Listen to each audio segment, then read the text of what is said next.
Good evening, ladies and gentlemen. We welcome you all to PACommunity Awakening Series 1. Our semi-finals. Right now, you're casting with me and Me, I'm Arexis, and this is Meng Ho. this is my first time casting in basically every time. So please go easy on me if I did something wrong or whatsoever. Today, the match is gonna be between Wacked Boy and Jollibee Fan Club. These two teams seem to be a very interesting matchup. They have been having at each other since the pack beta actually. Wack Boy play a lot and make a very good display. However, Jollibee Fan Club used to have the name called McDonald Fan Club, and their performance on PACommunity beta is absolutely insane. What do you think about them, Arsis? Oh, definitely.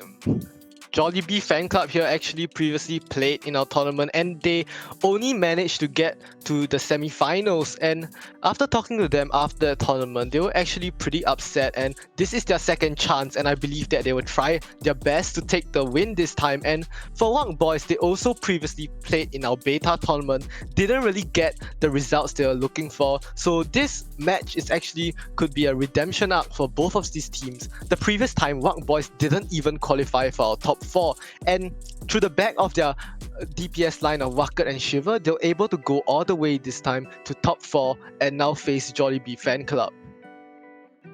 These two matchups are really amazing. I wanted to see them have a match again in this tournament for a long time already. Jollibee Fan Club, I've seen a lot of coverage from before. Noxus as a DPS has been pretty amazing. Let's see the roster here. Starting line up for Jollibee Fan Club. Oh, this is surprisingly, Noxus is going to play tank. Kanakamui will play tank as well. Gamunik will play DPS. Jun will play DPS, and Firecube will play tank. Support, Yeah. sorry. And Tokoyami will play support as well.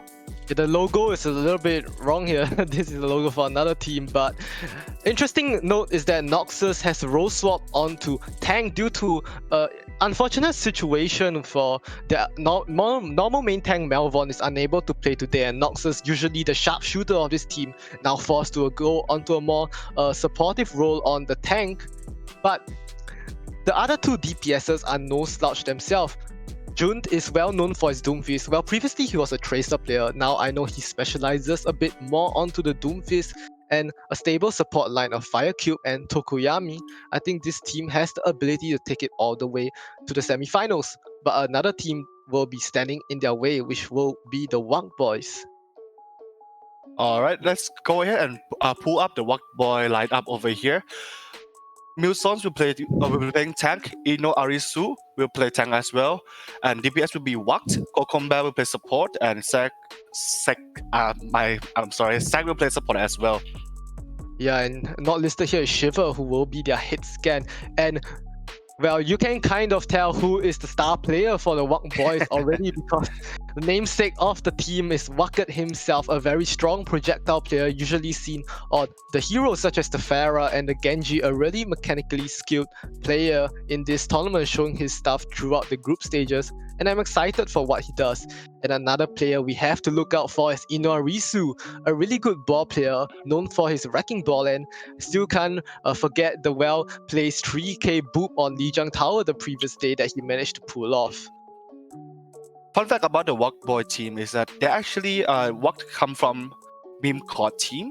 However, they actually form their own team with a group of friends, and they actually changed the name to Wacked Boys in honor for Wack. The fun fact about Wack's player is that he likes to play a lot of fast heroes, whether it's Lucio or Tracer or anything that's fast. He's a speed man.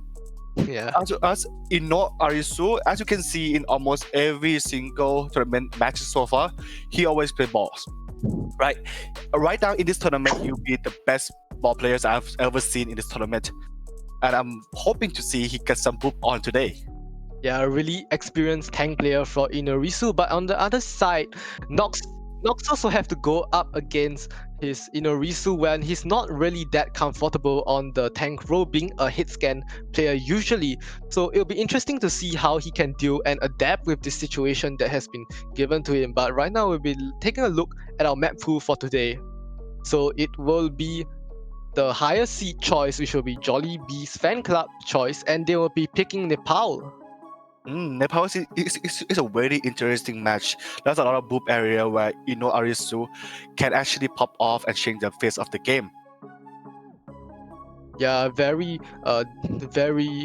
lot of variety on this map with all three sub maps. Especially on Sanctum, I'll be expecting Inorisu to come up big on the wrecking ball, looking for any boops he can deliver into the pit.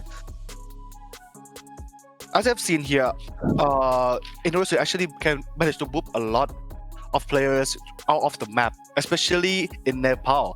I'm willing to say that a lot coming out here, but Wak has been performing really great throughout this tournament. His Tracer has been amazing, as well as Shiver. His scan is top notch. However, the Jollibee Fan Club also not that bad, yeah? They have Noxus on DPS, but currently right now they're playing tank because Milwon cannot make it today. But let's see how he do at tank as well. Yeah, I hope the team doesn't suffer any huge major losses without Melvin today, and I'm sure they'll be able to stabilize as soon as the match starts. And when the pressure goes on, I'll be expecting the DPS line to start up for both of these teams, and Jun, a Doomfist player showcasing his mechanics the previous day, and Garmonic no slouch himself. So right now we'll be going into the match shortly.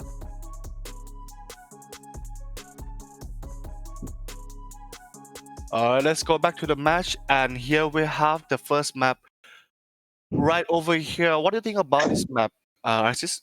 I think this map, Village, it will be down to the rush. I expect both teams to come out on a Reinhardt composition unless they pull out some surprises. We should be seeing what they'll be rolling out on soon. A lot of Symmetra is actually being played these days on this map. Just go out and bunker down onto the room, but it seems like Jollibee Fan Club will be going on to the Winston Diva, and Jun on his signature Doomfist with Ana to look to support him along the Nano Boost to pocket him as the fight goes on. And on the Wild Boys side, no surprises here. Inurisu is back on his signature ball, and both teams with a brick Ana composition a little bit more stable to protect the dive as they come in. This will be a really interesting matchup to see. I love to see Jun on Doomfist. I think we'll be popping off soon. Okay, here the fight gonna start soon. Right now, Jollibee Fan Club is actually pushing to find some space. However, the Wak Boy is still in the position on the left side, trying to find the space for them to push. And here they come, they try to push in. Doomfist going in with a punch. Can they get someone? He got no one yet. Monkey jumped in with him. He got punched down and got Mukite. That was an amazing punch by Jun right there. As I told you before, Jun has been really amazing. However, Noxus is amazing as a monkey as well. He actually went in and found space, taking damage and taking all the CC for Jun to actually pop off. As you can see here on the ultimate charge, Noxus is at 70%. So he has been doing a lot of damage this last match alone. Yeah, and Jun looking to instill chaos while Noxus takes the dive in, managed to catch out 3, forcing the composition switch up from the Wak Boys. Now going to a ball, Zayacom. Wacker swaps over to the Reaper, looking to punish an unfamiliar Noxus. As the diver come out once again, Jun with the punch in. But Kanakoma is already tied up, and Rocket is forced to race back. Oh, not expecting for the whole team. With the Primal coming in, can they get anyone over here? Brigitte is on behind. He's gonna get pushed by the Monkey. However, Monkey get one Brigitte. That was a nice pick by Noxus over there. They're pushing in to get the Mercury, however they didn't make it yet. Diva is coming back to get some space for the team.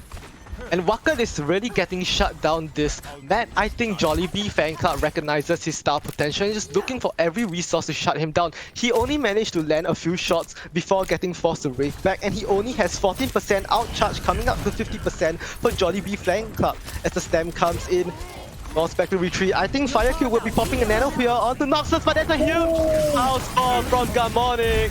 That was an amazing pulse bomb coming out from Tracer over here. Managed to pop off 3 and get one after. That was some amazing play. Top-notch play over there from Jollibee Fan Club.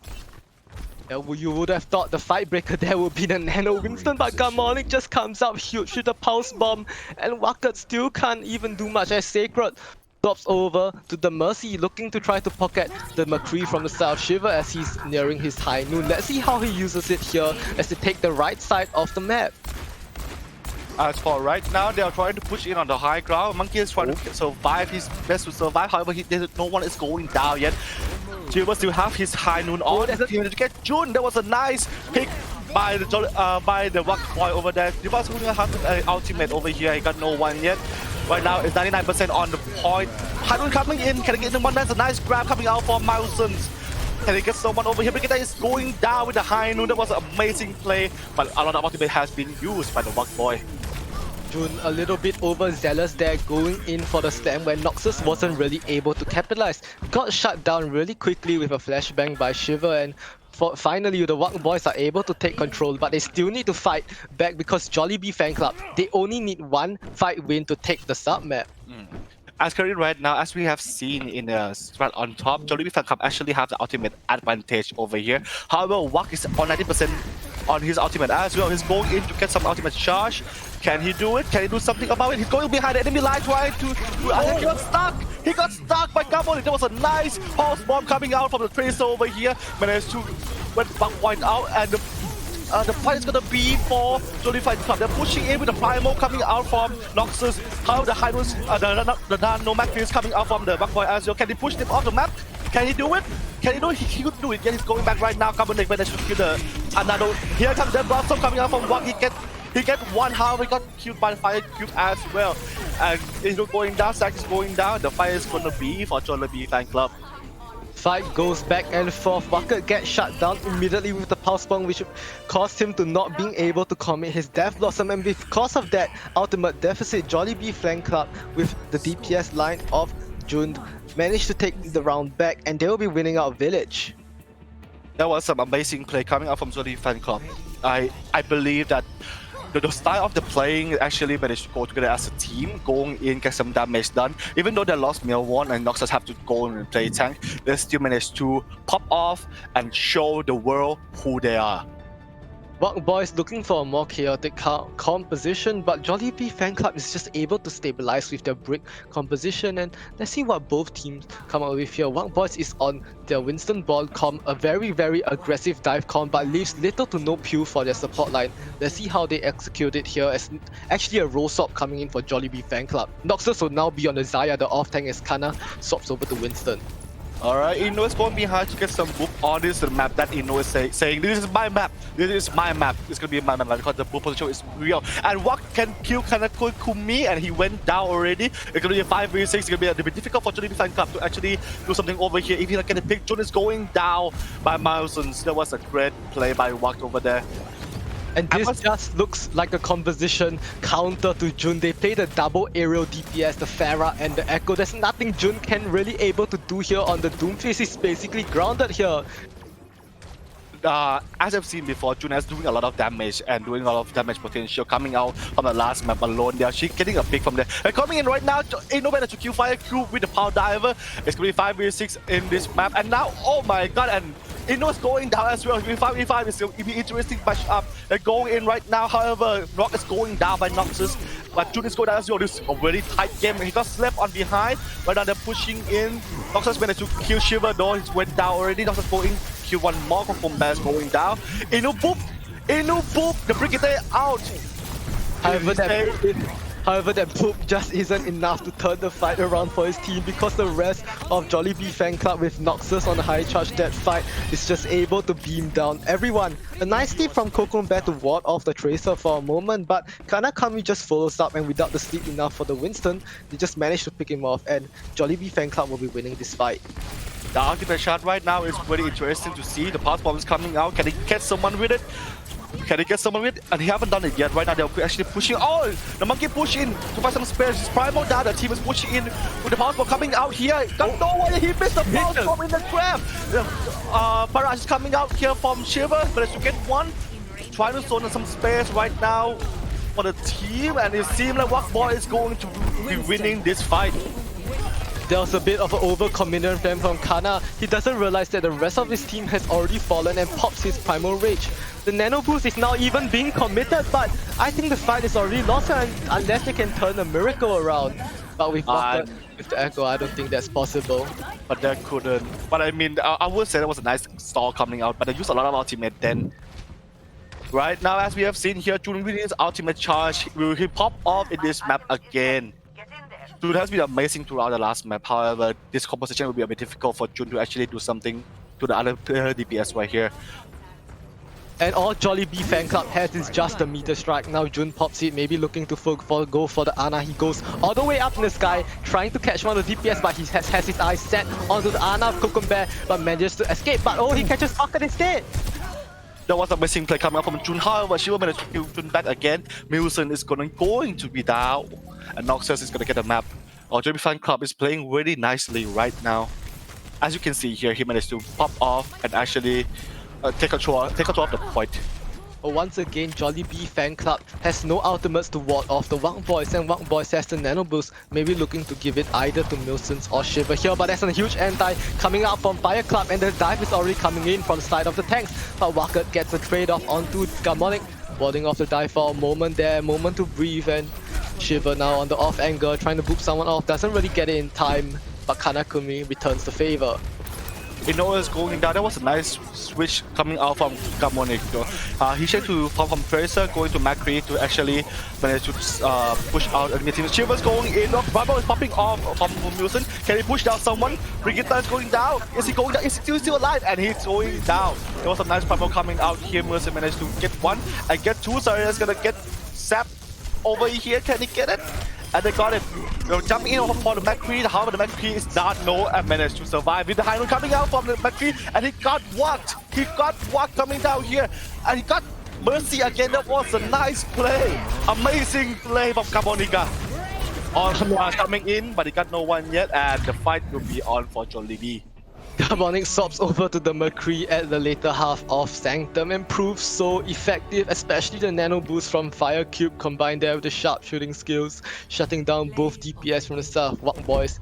As we see the play of the game here, probably going to Garmonic at the last moment, clutching it up for his team with 4 kills, first onto the Mercy, then onto the rest of the team, as Jollibee Fan Club will be taking the first map of the series. I must say this is a very interesting matchup. Actually, Garmonic changing to Max, switching to Max, actually can help the team sorting out a bit more of Farah and Echo. He popped down, he killed everyone. He actually got Nano by the Ana before that as well. For that Nano, actually managed to save Garmonic from getting dumped by the Winston and actually popping off and kill everyone else. That was amazing Nano coming out there.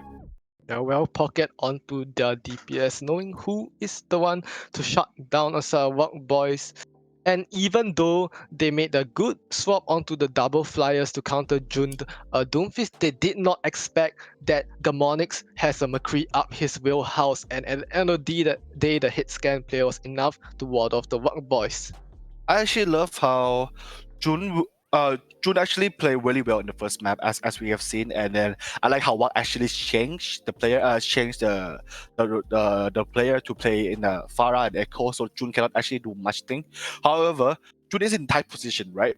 But Garmonica actually stepped up to help Jun to change to McCree and popping off, killing the Farah and everything, making it easier for Jun to actually survive and play the game. However, as I've seen here, the haven't changed. Despite getting counter, it seemed like they're gonna have a bit of problem throughout the next map. Yeah, just showing that Jollibee Fan Club does not have to just rely on Jun, Garmonic. All of them has the ability to pop up in any moment, and actually Noxus, I think he did quite well given the circumstances in being needed to swap last minute to the tank role. And tank is, especially main tank, the Winston he played on the first map, not really an easy role to go into, especially if you're not familiar with it. Here comes the map Swool for the next map. Let's see which map did they pick. And they're gonna pick Blizzard World. Oh, this map, I love this map a lot. I see a lot of roller coaster going out here. It's amazing scenery. I just love it. I want it to be real. I want to go there once in my lifetime. What do you think, guys?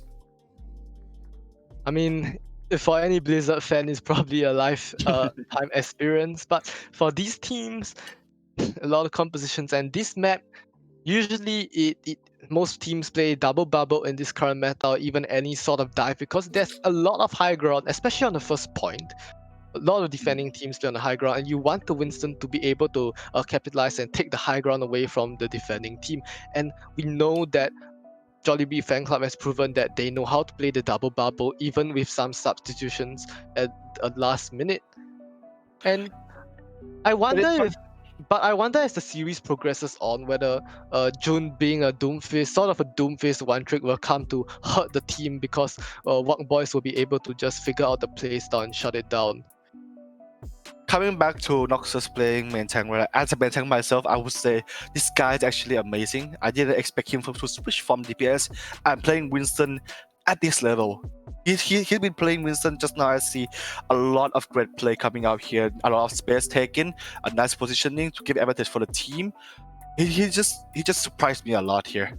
Yeah, and that's also because he had a very good support line to support him. Tokoyami and Firecube doing a really good job on Nano always being given onto him. And Tokoyami himself isn't actually usually a support player. He's more of an off-tank player, but for this tournament, because of what he teams need, sometimes you have to play what the team needs, and in this case, it's the support role, and he's been doing quite well for himself. He took one for the team, but he still managed to pop off. This is some amazing player over here, as you can see. All right, let's see the composition that they're gonna pick on the first round. Derby Club is going to play double bubble with Noxus playing on Zarya. Kanakamu will play on Winston, and Kamonik will play Ashe, as well as Jun. Still stay on the Doomfist. He's still very confident on his Doomfist. Firecube gonna play Ana, and Tokoyami will stay Brigitte. Yeah, and it seems at this point, Wak Boys just know that Jollibee Fan Club will be playing Doomfist, because looking at it here, Wacket is already hovering over the Pharah, just looking to shut down the Doomfist, and alongside the flashbang that Shiva can provide on the McCree, they're just looking to shut down Jun here. I think the composition the Wak Boy used actually pretty smart. Their coach must be pretty amazing as well. Here the game start over here. They haven't changed any character yet. They're still on ball, and Winston has the same thing as well. Can they pop off with Winston? Oh, Uno's going back behind, trying to cap the point. That's nice move coming out from Wak, pushing everyone down from the high ground. That's an amazing play over here. But by coming in from behind Wak, and he got Dynamite right here. He still survived though. He's still taking position right now, trying to find some space. Jun is coming back from behind Doomfist, trying to find some kill, but he haven't done anything yet. Jun is going down. That was some mistake coming out here from Jun going in like that. And Wak Boy is gonna have advantage on 5v6 player. They are pushing right now. Ino with the nade got naded. However, Kamonika can kill Ino. Shiva can kill Tokoyami going down, but he's got rest. Ino got rest back again. He's going in again very hot and strong, and they're going to get some pick over here from Ana as well as the monkey. And the fight is going to be favorable for Wak Boy. And the Pharah pick just showing that it works for the later part of the fight. Managed to get 2 kills, and Ilorisu will just be clearing up the whole point. And this is where the limitations of Jollibee's fan club are showing. Jun, on the Doomfist, he's trying to force it as much as possible, but because Wak Boys knows the angle and that he's on the Doomfist where he's coming in, they're just able to shut him down the moment he comes in. And now he swaps over to his other DPS pick, the Tracer, also very lethal up his pocket house. It seems like. Oh, there was a nice switch coming out here from Jun. Actually, he knows that he can't play Doomfist anymore. Not the composition of the enemy he has. Oh, the Mega is going down by Wak. Is going to take some damage over here on top. Can he get one more pick? He got the baby Diva down as well as the monkey. Right now, it's really favorable for Noxus. For Wak Boy is going to go inside, trying to find some space. Shiva is going to be on free the high ground. He dropped down though, nonetheless. Jun actually managed to pop up and kill Wak. Just to say that he's not only the Doomfist one trick here, he's just pretty confident Doomfist. As well. However, Shiva's gonna kill, Jun is going down, and Kamonika is gonna go down. Right, and look at the ultimates from the side of Wak Boys. They basically have every out beside the Valkyrie, and Jollibee Fan Club are still looking to commit here. And at this point, they're just getting rolled over and just trickling in at this point. They need to reset now. And look at the time plan Wak Boys have. They have 4 minutes coming into third point. It's soon going to reach over to the objective as Jollibee Fan Club looking to make one last dance here with but the High Noon's there to disable it as he catches out Garmonic. There was some nice high noon as well as the minefield from Ino. Actually, minefield the whole area of the third point over here. So here, the team cannot actually touch. That's a nice flashbang over here, and the point will be for Wak Boy. And it seems like when Jollibee Fan Club is off their comfort pick, no longer being able to play the Doomfist, they're just basically getting rolled over. They need to stabilize here and make something work fast. The rally's there from Tokoyomi for the next fight to use that to stabilize, but Nano Barrage being hovered over for the Wak Boys. Waka just looking at his prey, just trying to see if any opportunity he can just go in and pop that ultimate. I actually like how Wakboy play. They managed to put a lot without using much ultimate. As you can see here, they have 6 and they have 4 still. The Monkey is pushing on, just going in from behind, but it's coming now, but I got no one diva match. It was a nice match coming out here. Wakboy managed to go down, and they have no boost on the Monkey trying to push in. Noxus managed to Primo and kill the Ino down. It's gonna be a bit difficult for Wakboy to actually win this fight right here. He's trying to push someone down as well. Noxus gonna kill my apology. Yeah, and it was a good defense matrix there from Kanatomi to shut down the barrage from Wakat, who now swaps over to the Mei. But this is really interesting. If you play a Mei, you'll be maybe looking for a more broadly tank line, but they're still playing the heavy dive on the Winston and the ball. The wall comes back up, but it only catches the D.Va, who's able to fly back up, and the South Strike just comes out now looking to catch anyone and catches through. That was an amazing bomb coming out from Kanakamui actually, but you get picked 2 Anna and Macri. That can change the face of the game over here. That's just amazing bomb, really nice timing and nice positioning. Don't you think so, Isis? Yeah, definitely just able to catch out 2 there, and Jun is on the flank actually right now, trying to look to pick someone off, maybe with his pulse bomb. He's a sneaky boy. We're going in for the pulse bomb. He got no one yet. Unluckily, he missed the pulse bomb over here, but he will get the attention coming out from the enemy team. Right now, it's gonna be a bit difficult for Noxus to actually do something over here. Got flashbang, got Nano. There was a nice Nano coming out here. Can he kill someone over here? But the one bomb managed to pick out Jun. Noxus, however, killed Mercy as well as the Winston. Noxus is going in hard, my man. He's hard. Yeah, it's just a flip switch here after getting rolled for the first 2 points. They decide, no, we are not gonna get rolled, and they're just playing the aggression right now, just pushing it as any moment they can. But Wak Boys are looking to punish the Winston, and there's the hook coming in. The swap from Milson's proving effective already as Noxus has fallen, and they're now just looking to push the payload. There was some nice hawk action over there. I didn't think Noxus actually noticed the changing until the last minute, the last second. It was already too late then. However, Gamonika is going to go behind the enemy line, try to be a really sneaky man. Can he get flashbang over here? Can he get someone over here? He's going back for the high noon. The Star Noon coming in. He gets someone. He got one. He gets the Mer's going down. However, the in front right is also going down as well. He got flashbang from behind. Got 2 and now he's down. There was some nice high noon coming out from Jollibee Fan Club. And because Garmonic High Noon over there, he forces everyone from Wak Boys to turn back. And after catching Wakat, because all of them have turned back, trying to peel back for Garmonic, the front line of Jollibee Fan Club capitalizes on that and just push through, demolishing the rest of the Wak Boys. Surprisingly, actually when he changed from playing only ball, now he's actually playing right hard for the team right here.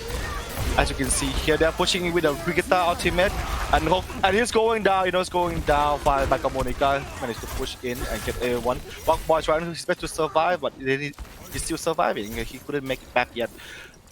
So right now they're waiting for a regroup. They're waiting for to regroup. Right now they're still pushing in, but there's no one yet. They're just waiting for Inorisu at this point, only needing the rally there to win the fight, and coming up to 5 ultimates here, probably looking to have a nano boost onto Noxus to just cleave through, but there's a nano coming out from the side of Wak Boys first onto their own main tank as the Blizzard being popped out doesn't really catch anyone though, as Noxus is just able to jump away. He still gets frozen. Bomb coming out on Kana, can he catch anyone? This guy, his bomb has been pretty amazing throughout the match over here. His D.Va is top notch. It's amazing. Who is this guy? Who is this guy? Yeah, he's just able to just somehow pull out 2 kills every time he throws out the D.Va bomb. And yet another composition swap here. Well, boys came into the 3rd point with about 5 minutes, and now they're just down to less than a minute. Last minute emergency swaps. They swap their whole tank support line around the Lucio Mora, but Shiva already gets a pick onto Firekill, now looking to push the momentum. I know he's coming out here. He haven't got anyone yet. Milestone managed to keep Gamonika down before he actually hits the high note. They're pushing in with a shadow. Big shadow coming out here from Ino. He managed to pick down 2 and they're still pushing. D.Va is going down and they will get this fight. Not fight, sorry. Fight. And finally, at the final moment, Wak Boys are able to push through to the 3rd point. Jollibee Fan Club One last attempt here. They need to go to the store characters. It's Garmonic switch over to the Reaper. Ball comes out from Noxus. The Immortality Fuel is there from Tokuyami. Jun actually gets a pick on the Sacred. Can they get more, however? Oh, they're trying to the best to survive. Oh, Haru's coming out here from Shiva. Can I get someone? Can I get anyone? But it was already too late. The whole tank line is down and they're gonna push into the last fight. Can they make it? It'll be a bit difficult right now because the tank is already going down and the Lucio is coming into contest, desperation contest, and he still didn't make it. There was some nice fight coming out here from Jollibee. I didn't expect to actually see what Jollibee fan club can hold it. Since at the beginning of the map, from the first point to second point, they have been rolled over by Walkboy a lot. However, on the third map, where Hammond or Ball, it's a bit difficult to play and it forced Eno to change to right hard. The Walkboy teamwork and everything is going down, and Jollibee fan club actually popped off in the third point. They managed to hold on probably around 4 to 5 minutes here on the third point. That was amazing hold, and I must say Kanakamui, this guy is some next level stuff.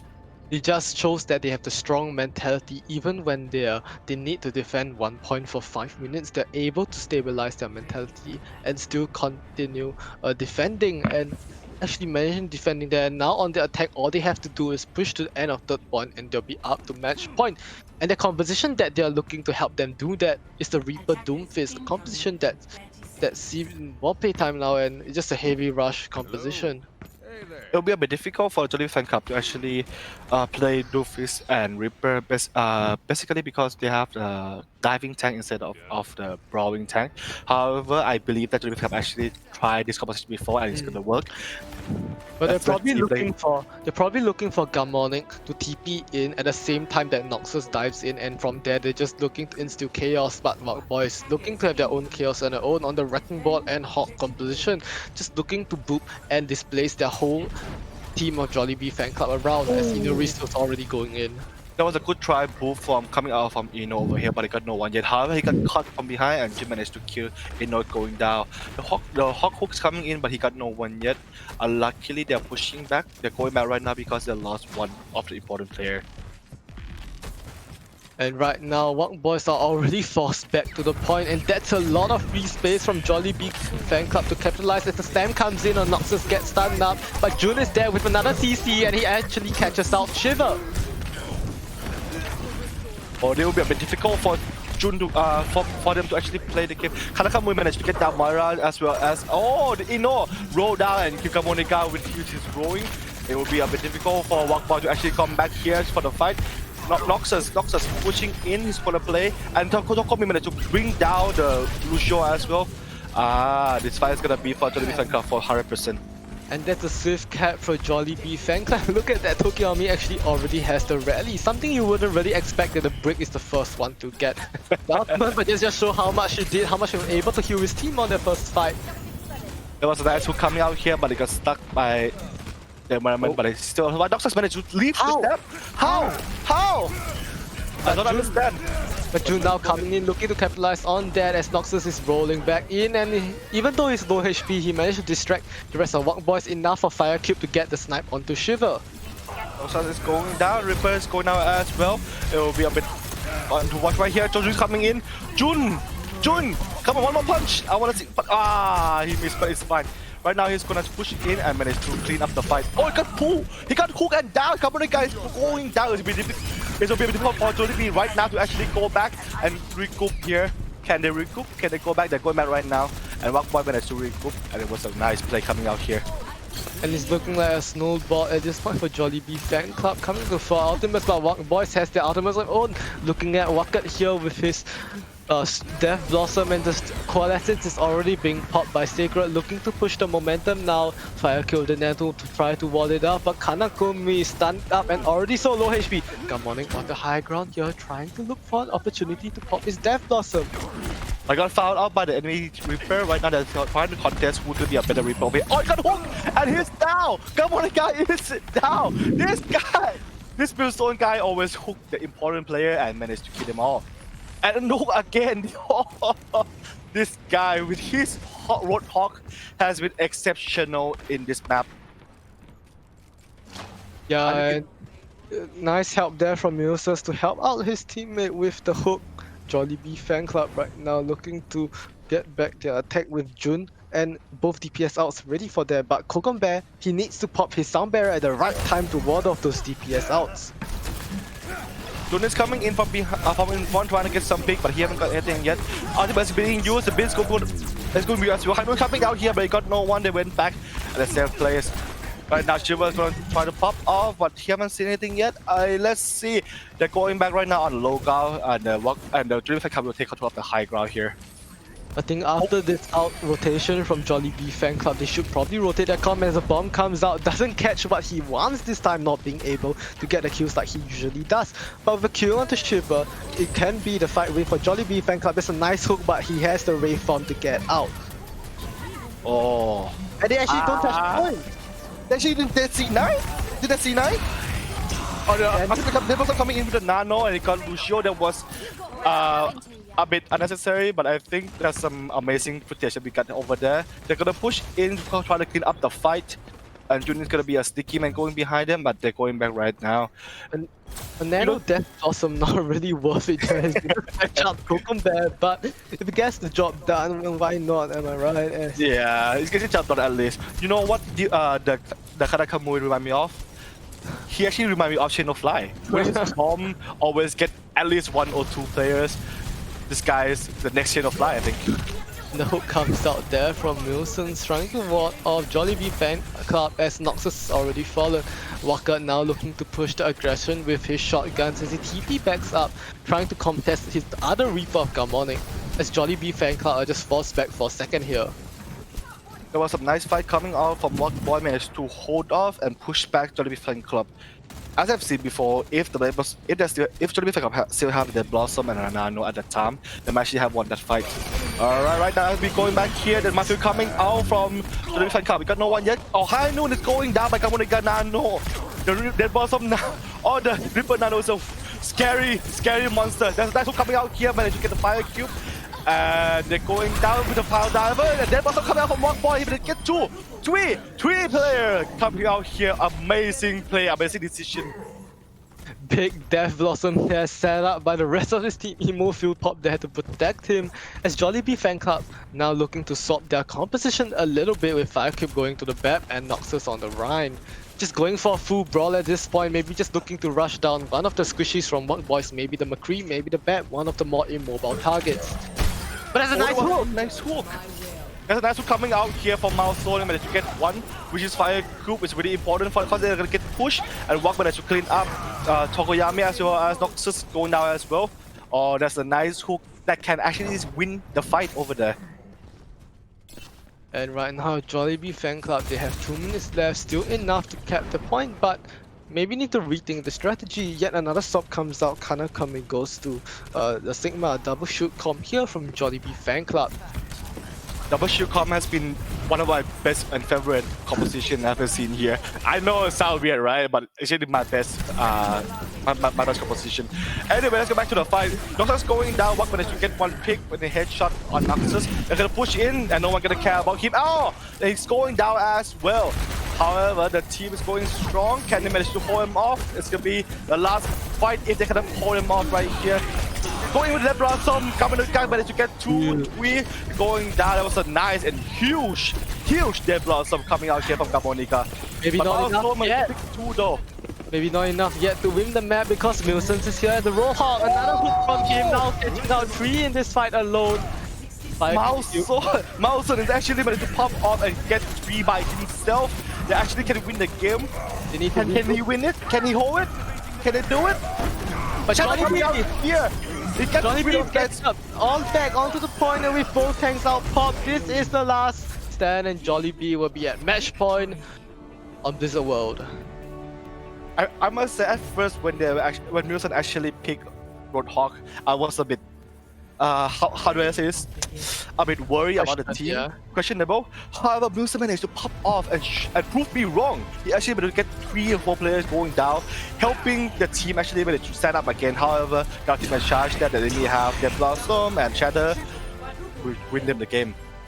And even though at the start of the map, Walk Boy looked really good, setting that huge time bank on their attack, Jollibee was able to stabilize back and felt that it was a switch at the second point, and at the end of the day, Jollibee was able to win Blizzard World and is now at match point.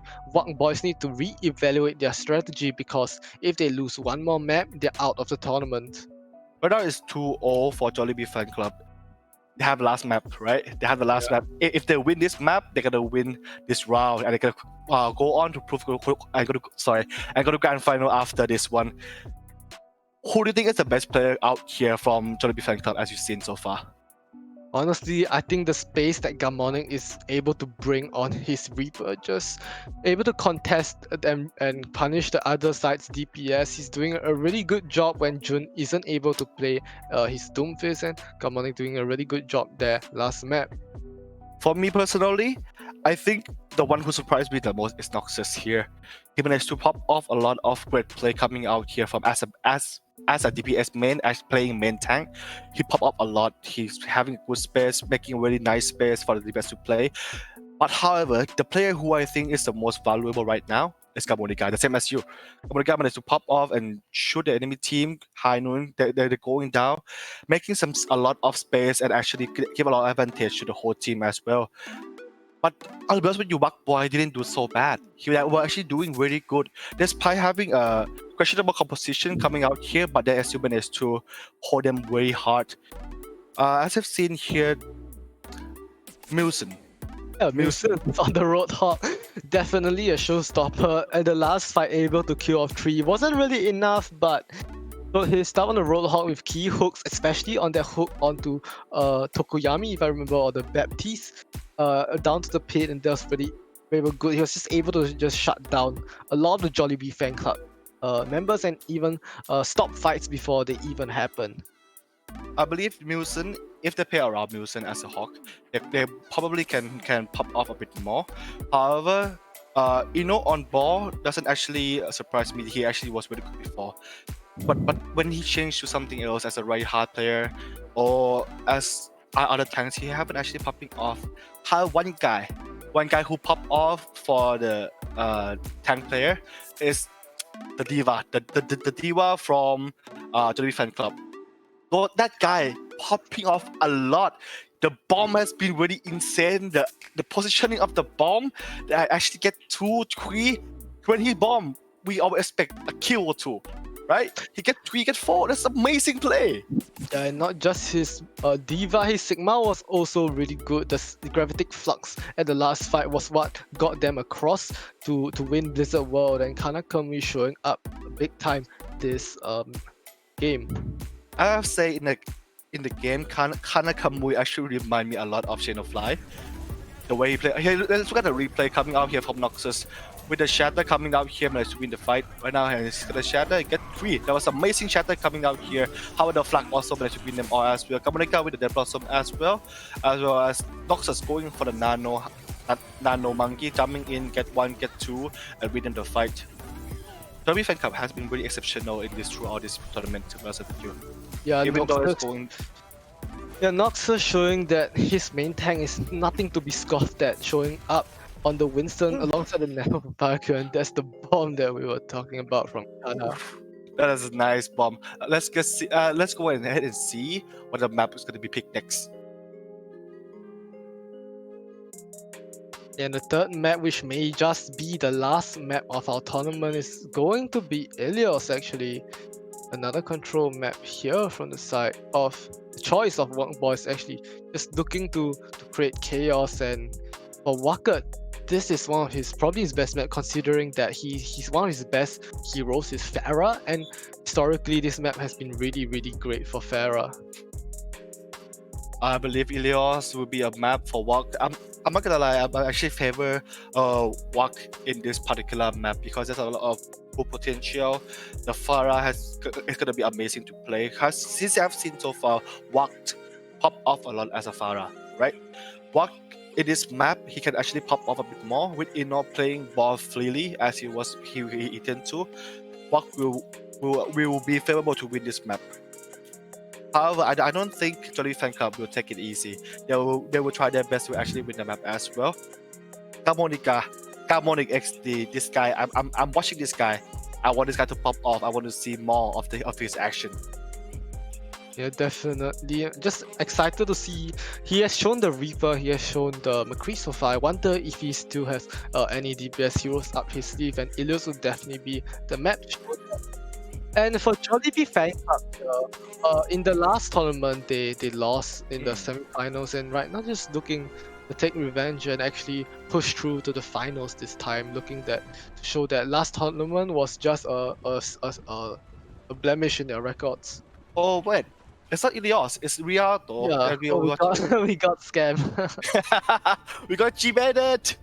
Well, this map will be really good for Reinhardt rush compositions here, and for Wang Boys, Inarisu will be on the Rhine actually, usually a ball player, but maybe not really enough space here for the Wrecking Ball as Jollibee Fan Club on their defense, looking to play the double shield.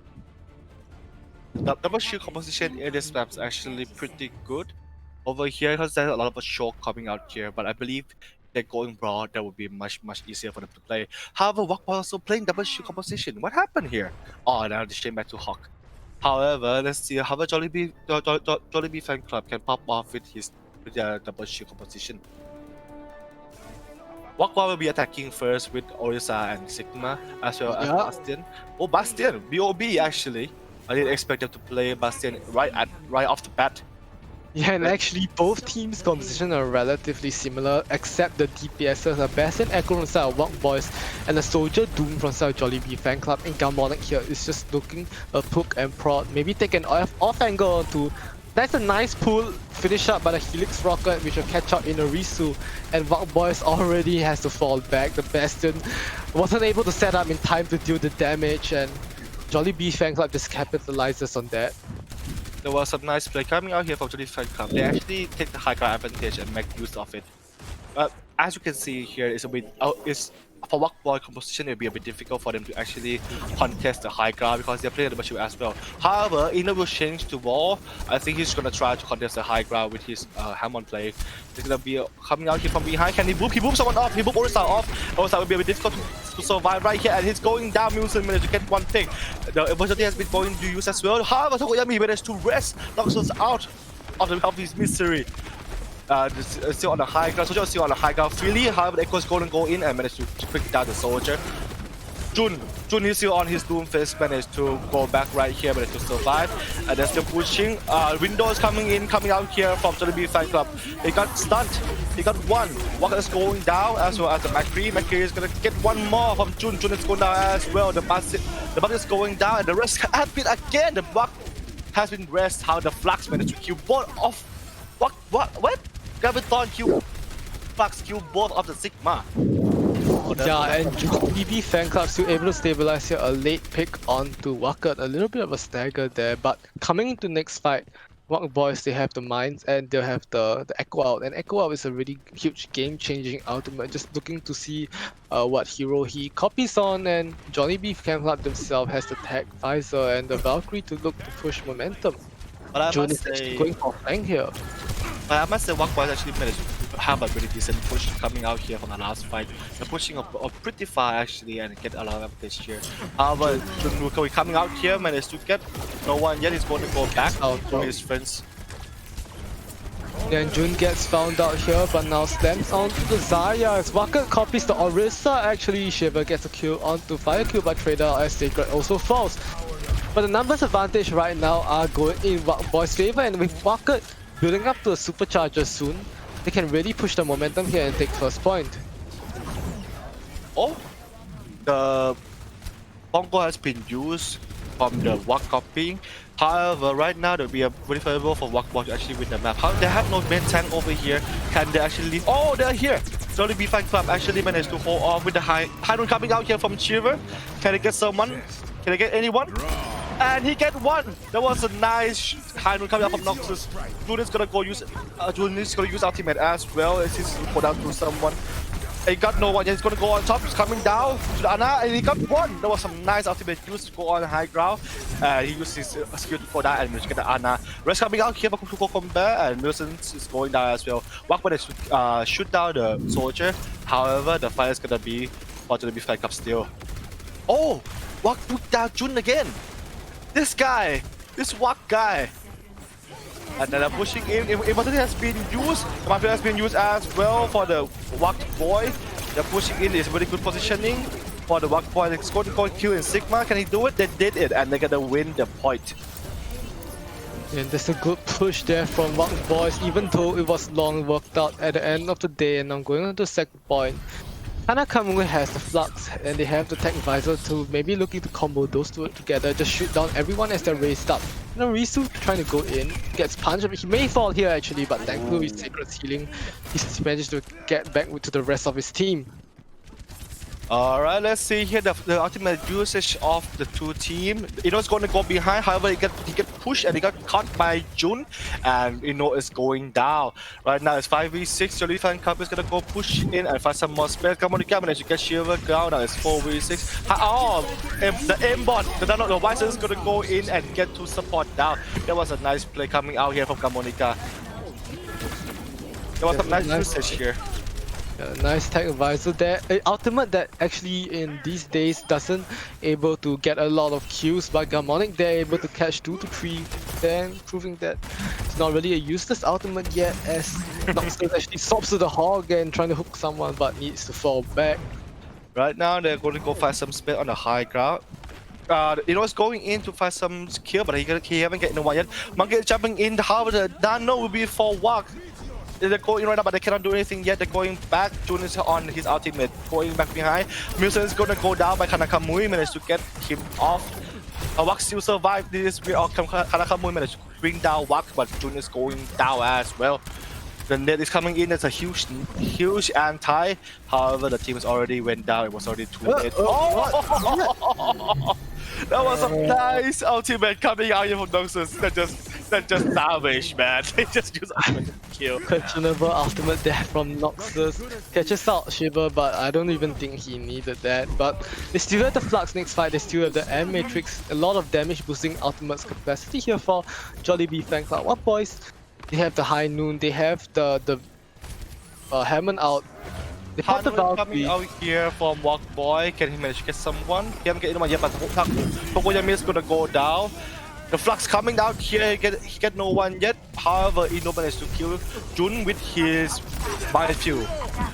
The window is gonna come out here. And Matrix actually being popped for Fire Cube there when there are few members down, but it's enough to turn the tides as he catches 2 out. Arrest comes down, the Bear looking to even the numbers. It's Garmonic right now on the behind, almost catches out Sacred with a Tech Visor, but that's a nice lead from Bear. Catches him out, shuts him down, and now he's being juggled around by the monkey of Milson Z. Alright, now they're gonna push in, try to find some space. Kamoga going down with the Primal has been used. The flashbang has been used as well. Immortality has been used by Jollibee Fan Club. It's going to be difficult right now. With his High Noon coming down here, Nano Kinchi. He got no one. Why? How did he? I mean, he go in again and try to kill PACommunity. He got PACommunity with his right-click gang over here. Yeah, it's clicking with the Echo Copies and hammering everyone in his sights as Jollibee Fan Club are forced to give up the second point, but they still have the ultimates to stabilize. And Wack Boys are back on their signature comp. They like to play this a double projectile with the Genji and the Echo with the Winston. A really aggressive dive to punish anyone that's out of position from Jollibee Fan Club.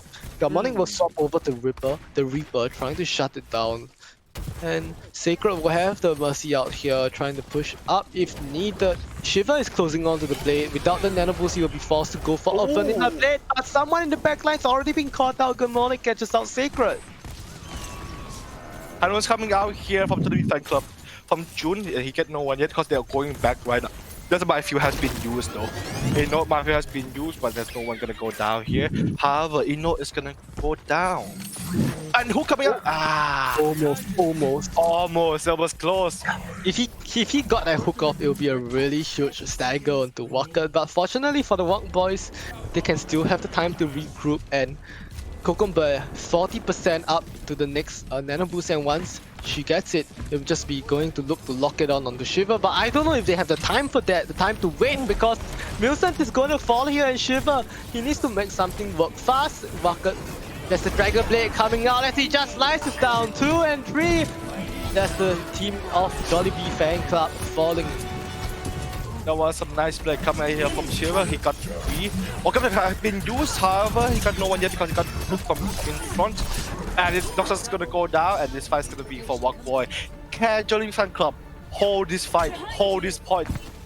It needs to be up to FireCube and Garmonic. Garmonic needs to have something big happen here with his Death Blossom, along with FireCube looking to apply some pressure on the front line without a shoot. Nice hook coming out, but the wall actually cucks him there. As the MF Matrix is being popped, PACommunity just trying to hold the front line with the Immortality Fuel. The Mrs. B catch an eye, that's Oh, the C9! They actually went for a C9 no. here. That's when the fight was looking up for the boys to actually leave the point. C9! Unluckily, Buckboy, they're trying to kill everyone else, however, they just forgot the payload over there. If they were to just take care about payload a bit more, they would have won that fight. It was really favorable for the Buckboy as well. Unluckily, but I think they can learn from the mistake here. As you see it here, who do you think popped off in the last round? I think it really has to be actually I don't really know. I think it's probably gonna be kinda he was able to just hold the front on the Sigma, just really doing a good job to stabilize the front line of Jollibee Fan Club. And I must say, Jollibee Fan Club also have a very nice support there to support PACommunity, so he can stay in front and manage to hold off the enemy line. And this is the last chance here for Wack Boys. Actually, if they lose this round, they manage to fail their defense. They'll be going down 0-3, and that's certainly not the result they were hoping for coming into today in Jollibee Fan Club. The composition that they're looking to win on will be the double bubble. It's gonna be fun to watch since Wak is gonna play Pharah and Shiva gonna play some Genji over here. I would love to see some Genji action. I would love to see the Nando Blade coming out here. I always love it to watch in the Overwatch League or Calendar even. Okay, the game gonna start here with Jollibee Fan Club gonna be attacking. Jun is gonna go for some setup on a high ground here. Can he get some pick? The Wak is gonna go up here on a high ground and is to get some pick, getting some advantage over here. Can he do something about it? And this fight haven't started yet. But the composition is a bit weird though. And once again, Wackett is back onto his Pharah, but Garmonic is looking to shut down. As you can see here, Wackett needs to play very, very safe, just playing around corners. Can't really get the free real estate that he desires. PACommunity jumps back up. Jun is actually on the flank, but he already gets spotted. He will probably fall here. Just 3 members so quick to dive onto Jun. There was some big action over there from Jun trying to win against 3 guys, but he went down anyway. Luckily, he got caught behind. If he didn't get caught, he will probably do something more about it. So Garmonic to bring down the Sigma though. Right now they're pushing and the kill walked as well. Garmonic, this guy. And he can get mercy as well. There was some nice action coming out here from That's Garmonic. actually a really good healing from FireCube. Noxus almost died there, but because he still has personal bubble and FireCube was just being able to pop heals in it, he was able to survive, and that gave Garmonic the space needed to pop off there. Alright, get back to the action. You know, trying to contest, however, it's already too late to contest. They actually managed to get the first point over here. And they're gonna get the sweep push. Can they get one more? They couldn't. They're going back right now. Garmonic, however, haven't given up to get some more pick over here in front. Right now he's turning back to get a high ground advantage over here. There was a nice play coming out from both teams. However, Jollibee Fan Club will triumph on that one. Yep, and Jollibee Fan Club here coming to a lot of ultimates. The graph is there, the Nano maybe looking for the Nano onto Jun or Kana. As boys are trying to defend right now in a Reese's minefield at the ready. And Wackett, a Nano barrage is at his hands, and the barrage comes out, but the Nano actually doesn't go onto him. It goes on the Shiver on the off angle actually. Catches out Jun. May not just be enough yet as he gets shut down by Garmonic. I must say that was a nice barrage coming out and decision coming out from Walked over there. However, the Nano didn't pass through Walked, so he went down. I think the Nano was actually meant to be for Walked here. Luckily, the Monkey get it instead. Okay, the Monkey is jumping in to find some space for his friend over here on a high ground. However, he's gonna go a bit too far. They went back over here, and Nano has been used for the Zarya. Can he survive? Jun is gonna go in from behind. Right now, as you see, he coming up with the flashbang fan, the hammer, right click again, and he's high noting. Can he get one? He got one. There was some nice high noon coming out here. And can he get one more? Fight back and forth here. In the reason is being healed up. He will be ready to go in at any moment, and he chooses it to be now. Even through his force here is Jun. Stops over to the soldier to try to run back to the point as fast as possible. Shiva has the high noon. He's looking to get a few kills with it, but he needs the space and needs the opportunity to use it. That's the opportunity he's been waiting for, and the little crevice actually catches out Gamonic. There was some nice boop. There was actually Pada helping the Shiva to get the high noon done. That's now, you know, his team play has been very amazing here. Alright, let's get back to the fight, shall we? Right now, Jolly Fanclub is trying to find some space on the low ground here, managed to push down the Pharah. This particular choke is really hard to actually win as an attacker. However, the Nano is coming in for walk and trying to get some big Primal has been used. It's the barrage. Jun went down with the Pharah. With Wak managed to shoot him down, however, the monkey is going behind them. And the barrage coming in here. He get one, he get two. There was some nice barrage. Yeah, the nano boost over there makes him able to catch out one of the DPSs from Jollibee Fanclub before building up his barrage. Barrage there pivotal. Noxus doesn't have his projected bubble there to save Tokoyami, and Tokoyami just falls so quickly from Market's barrage. And while boys are finally managing to stabilize for around 2 minutes now, and Jollibee Fanclub, they need to find a way to crack into Walk Boys. This shock has been a pretty...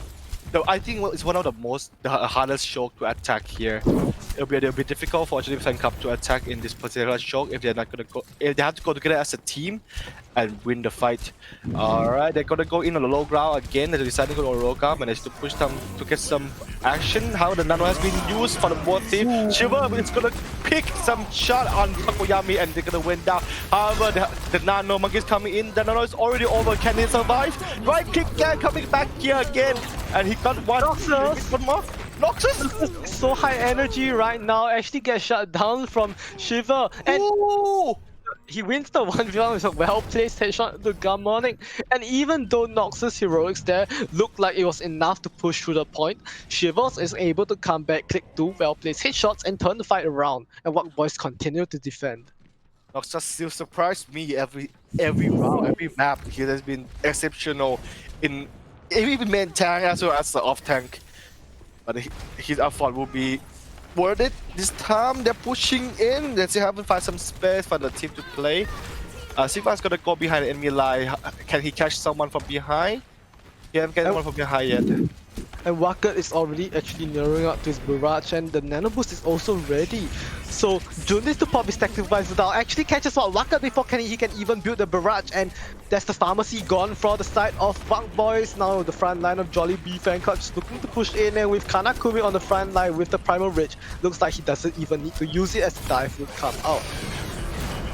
There was a nice play coming out here for the Fanclub actually. Oh, barrage coming down here from Wak, and they got two. There was some nice action over here, and Ino has been raised by the Mercy to stall. It's gonna be a last fight. They have to win this. They cannot lose this one. If they lose one, it's gonna be over. The high noon coming out here, and Jun managed to helix rocket to the face of Shiver. It was a really good one, and then Wak managed to go back and get one more. However, before Jun going down, he managed to kill Coco back as well. And we coming out here, and he gets someone yet. He can't get anyone. Kanakami will get Mercy, and Wak will be going down by Takoyami. Flash coming out here from Mountain. Can he catch up here? But Noxus actually builds up to the grab, and the Genji is so low for the side of Shiva. Gamonic will catch him out, and at the final moment, at the final fight, Jollibee Fanclub will manage to take second point, and they still have another lifeline to catch out the map. But there was some intense action over there in the overtime play. I can't breathe. This team has been going on at it a lot. And it was just high energy there from Noxus. I was just waiting for him to build up the grab. May look a bit shaky there. Maybe look like Walk Boys could actually win, but once he has the grab, when he builds up, just shuts down all of the Walk Boys. Oh, Fire Kill is done. No, we're probably popping off to some kills over here. You know it's gonna go in how he got flashbang. He went back. He now know the what could he know? He know the Zarya right here with the high energy Zarya. It will be a really hard. Gamonic managed to pick down Farah though. Now the Master is gonna go in and try to zone off the enemy team.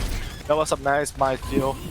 I think that was actually a misfire there from Firekill. I think his crosshairs wanted to nano the low health Kana, but actually nanos Noxus instead, leaving Kana to die. Nano a bit wasted there for Cougar Bear. Actually, Nano's bucket after fight is already over as Garmonic now has the High Noon looking to finally push the point alongside June's Tactical Visor. This will be the last push from Jollibee Fan Club. Can they take this fight or not? So, Ino's gonna go in to get some space. However, got flashback and went out. But Milestone, however, went This in. is called out. Oh, the high has been used. Wak is going down as well as Milestone. It's very difficult for Wak right now to come back to the fight. Primal has been dropped. Speed has been used. Wow, and this gun. Okay, there's some back over there. Wow, that's why Weiser here, and they get 2-3, and the fight is gonna be for the Fan Club. And Milestone said, "No, please, no." He's gonna try to kill Wak, gonna bring down 2, but it's not gonna be enough for Wak boys to win the game.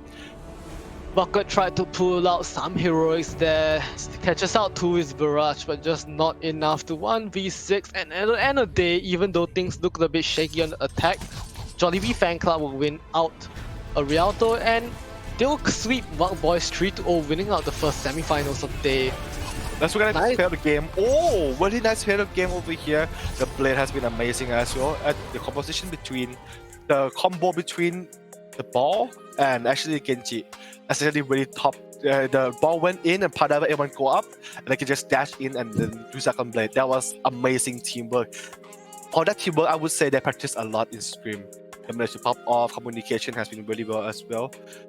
It's 3-0 to sweep on Wak Boy here. Jollibee Fan Club will be the winners over here. Do you have any intake or insight about Jollibee Fan Club and how did they win the series?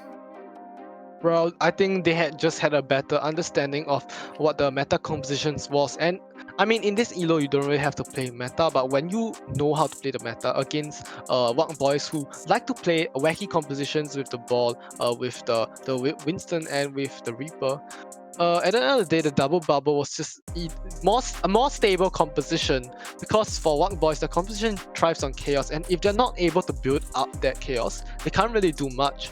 And with how much more stable the composition of what Jollibee Fan Club is, at the end of the day, even though some parts are still shaky, they still managed to take the win. Jollibee Fan Club has surprised me a lot throughout this tournament, especially Noxus. As I told you before, I'll tell you again, Noxus playing is top notch. Even though he's playing off tank or main tank, he's still one of the best in this tournament. However, Kanakamu with his Diva as well as his Sigma has been amazing this match as well. This bomb has been used, the use of the bomb is insane. The positioning has been really great. His Sigma is not bad either. His Sigma actually managed to pop off, Gravity Flux coming out really fast, and his usage of Gravity Flux has been amazing as well. Yeah, we'll be seeing a replay on one of the players from side of Wak Boys, and it's Wakat himself.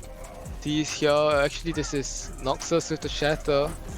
Oh, there was some fat shadow over there and Flux coming down here. So Gamonika with Noxus having the nano pushing in is that's just great play from both teams. Well timed outs there, ultimate combos from Jollibee Fan Club, which is what was able to tie them over many times. First match was the June show, right? And afterwards, even though June was shut down, the other members of Jollibee Fan Club was able to pick up the slack. And yeah, well played for the side of Jollibee Fan Club. It's not only even though it's 3-0 on the sheet over here, but to be honest with you, the fight throughout all the map has been really contested. They're actually winning by just a little bit only. This matchup has been amazing, and I'm really honored to actually cast my first game in this match. Good to have you too, and right now, unfortunate for the Wak Boys, but at the end of the day, it's still improvement in terms of result. Last tournament, they weren't able to make top 4. This time, they were able. Closely lost the semi-finals. Maybe next time they'll be able to proceed to the finals, and maybe the next time they'll be able to win the whole thing. So good to see the improvement coming up beside Wak Boys, and definitely off the back of the DPSs really showed up in the group stages. Even though they lost today, I think it's a valiant attempt from them, and I'm excited to see what they're able to bring in future tournaments. I actually went back Play of the match presented by CMG Arena. Let's see who he is. And play of the match presented by CMG Arena would be Gamonic XD. This guy is amazing. You can see over there his Reaper has been insane. His Macri has been top notch, and his decision making is amazing.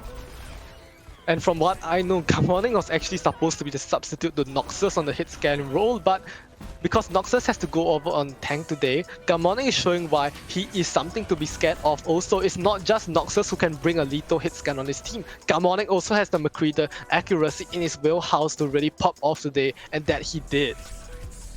This guy has been amazing throughout the match. I adore this guy a lot. He has been amazing, really amazing. And we should see him in the next tournament as well. I want to see him in like actually going up to the PACommunity rivals here. I want to see how he does against the big boys here. All right, let's go ahead and take some break before we have our next match. The next match up will be Penn Island versus Krech. I apologize, I can't pronounce it. Coming out soon. We'll take a short break over here. Thank you, everyone. Appreciate it a lot.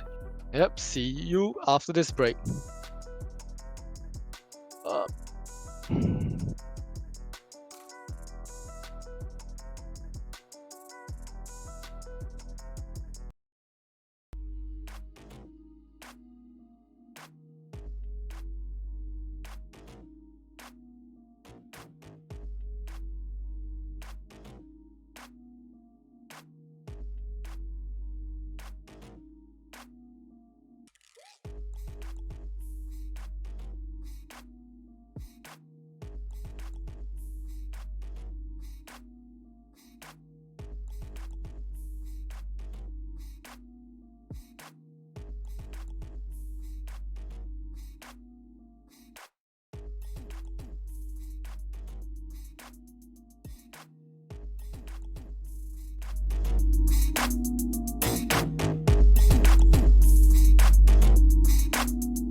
All right, welcome back everyone to PACommunity Awakening Series 1. We are on semi-finals, the match between Pen Pen Island and Perky over here. Perky is actually really interesting here, as I've seen the lineup actually almost the same as Game Stone. Yep. Though A the bit of second a place. a few role swaps after being called Game Stongs. Now they changed their name to another meme. It seems like this team loves memes because they have the meme machine himself on the team who actually swaps from. There will be a few role swaps for this team and a few additions, and we'll probably talk about that later when we talk about the rosters. But on side of Pen Island, a team that actually has a lot of roles, and they came out of Group E winning Wak Boys and Tsunami. And Wak Boys we saw earlier, No Starch themselves, and it was a really close match that day that we actually streamed, and it went all the way down to a map 3 to the wire, and Pen Island were able to come out on top. Pen Island has been very extraordinary throughout this tournament here. They actually pop off, managed to roll almost everyone. Basically, right now the favorite of the tournament would for Pen Island. It's pretty difficult to pronounce the name. Trying my best here. Anyway, for the Pen Island, I have seen they have a pretty amazing DPS as well as tank player. They're swapping role actually from tank player to play DPS to play tank. But they still triumph. They're still doing very good despite swapping roles. I mean, if you have the knowledge of a higher caliber on another role, it probably would apply to you. Even if you're not as mechanically skilled on your off role, it probably can apply in your game knowledge and knowing what compositions to do. And Island showing a really good execution across the previous 2 days and looking to continue it towards Prage. But Prage, no starch itself, you have to remember, these are our previous runner-ups, and they lost really closely in the last grand finals against a team who's not even playing anymore, taking a short break for this tournament. So theoretically speaking, they would probably be the favorites for this tournament, looking as they probably made some upgrades of their own. These two teams would be an amazing match to watch because Pen Island has been dominating throughout the series, and Prege, as we have seen, and what Ras just said, they have been the second place on the last tournament, where there's more team participating and more contesting, and I believe that it will be a fun match to watch. I'm not gonna lie. Pen Island's roster is gonna come up right here, and we will see the roster right now. Whatever is gonna play main tank over here, and I'm gonna be tank as well. Sexy Mummy will be playing DPS. Insane will play DPS. Fantastic will play support, and Ching Wong Wang will be playing support as well. As I've seen from the last matchup, Insane is his back Cree was the a right click McCree. He always used to right click whenever he can. Last time it was when we stream, we actually see Insane get paid out the game by using only right click. It's just fun to watch and amazing to watch. All right, let's go ahead and go to the next round. All right, here. Who do you think is the best player or the most valuable players in this team? Well, in the last match when we had them stream, 2 players really stood out to me, and that was Mami and Fantastic. Mami on the Tracer was really good. He basically spawn camped a previous team of the Tsunami, and Fantastic. He's a really aggressive tech support player. He plays the heroes such as the Zen, the Ana, and he really likes to flank, really likes to go for this huge mechanical plays. And when he gets it done, when he manages to do it, he really pops off on the kill feed. As I've seen here before, I've talked to Yoshinori a bit about the team since he's the team captain. Usually state that his team is just a group of guys trying to have fun. However, just having fun meaning dominating the other team, maybe that's the case for him too. As I have seen here, Shin Wong Wei has been a fantastic player as Anna main. I think he play only Anna throughout the series. Let's see whether he play Anna or he's gonna change to other other hero as well. Let's see here. For MVP player for the last time was to be Insane, having a very good shot and really like nice clean shot, headshot coming up from Insane. However, his right click is out of this world. His right click, he's always right clicking, always right clicking, shooting enemy, flashing, fan the hammer, and keep on racking everyone. I have a nickname for him. It's called a right click gang. He's gonna be the main boss over here. It's insane. Anyway, let's go back to the topic here between these two match. Who do you think Arceus will be favorable to win this series, this match? Honestly, I think that because I think the DPS from the start of Pan Island is probably more mechanically skilled and more mechanically able than Star of Preach, because Preach has two players on DPS who aren't actually a DPS players. They're more known for their support roles, and yeah, I think at the end of the day, Pan Island will be able to out mechanic a Preach. But given any day, I think Preach still has the ability to take down a Pan Island, so probably be a back and forth series. I actually don't know who will be playing, but yeah. Alright, let's go ahead and take a 2-minute break over here for technical issue, and we'll be right back at you.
And we are back again from a short break here. Let's revisit the Pen Island roster over here. Since there's some kind of mistake going on here on the roster, my apology. But to be honest, before that, I love the logo. The Pen Island logo was just, I was like, at first, Senyata, right? Just a normal Senyata. And I looked at the face, I was like, what? Did I do this? You know, it's just funny to watch. Absolutely love the logo so much. Bit of a troll face there for the Zenyatta mention. Alright, let's revisit the roster from Pen Islands here. And we have Joa Bang 69 on main tank, Anaman on tank, Sexy Boomy on DPS, Insane on DPS, Fantastic playing support, and whatever is going to play support. Sorry for the mistake over there the last time. Yeah, we already talked about this roster, the players to watch out for. Fantastic, a really aggressive flag support player, and of course Mami, a really good tracer, really good hit scan up his sleeve. And I think this Pen Island roster, they are one of the more mechanically strong teams in our tournament, and I'm excited to see what they'll bring to the table today. All right. As we talk about Penn Island, they have been an amazing player to watch. However, I think that GameStop, my apology, Prege has been practicing a lot as well. They're actually, let's just get a second place on the last round. They're probably gonna match up soon. Let's go ahead and see the Prege match up. How do you pronounce it? Artist Prege. I think after last week they got really angry at me. I think it's pronounced Prage. So hopefully, Oh. yeah. And and for the side of Prage, that I know that last week actually they couldn't fill their actual roster because some players were not able to play. But this time around, they got everyone back home, back ready to play. And Casadox, I'm New No Flame, Easy Clap, Save Myanmar, also known as Fafa usually, J-Pixis, and Lollytron will be comprising of this roster. And what's interesting is that Casadox and Easy Clap actually swap around their roles since the previous tournament. Casadox is now back onto off-tank, his main role, and from what we saw last week on King's role, Casadox packs a really mean punch on Azaya, and Easy Clap back on to the DPS, and a new addition here will be Save Myanmar. Erlix is one of the players here, a really star player for this team. Will be on the bench just for map 1, so I'm excited to see what Easy Clap and Save Myanmar are able to bring. Casadog has been pretty amazing throughout the last map. Alright, let's see the map pools here. Which map we can start? And here we see the map pool is going to be controlled. It's going to be Busan, and from what I know, why Save Fafa or Save Myanmar as he is in game is being brought in. From what we see, I think that Save Myanmar is probably their more of a projectile player in his DPS hero pool. He put out a lot of the Mei and a lot of the Pharah the last week. And let's see what he pulls today, because both of these DPS players are actually not really DPS players. They're both support players and good support players in fact.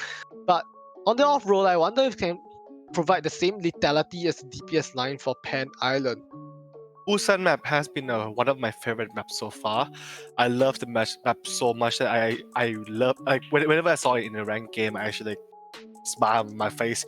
However, the Busan will be a bit difficult for them to play on, since they have to play a lot of composition, not just brawl or dive. They have to switch up a bit on that part. I've seen here Casadog can play probably on the off tank over here. Casadog has been amazing. As I've seen the last time, player of the match from the last stream, presented by CMC Arena. Alright, let's go back to a fight. Let's go back to a match. And we are here on Busan map. That's gonna be an interesting match to watch, right, Arsis?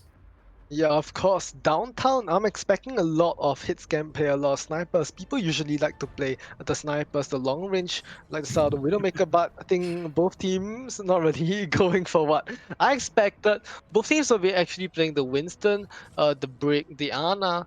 But on side of Preach, they're looking at something more brawly, a bit of a more brawly dive, because they have to lose your Moira, which means they have more sustain than Penn Island's composition, just looking to extend the fight for as long as possible, just out sustaining in the long run.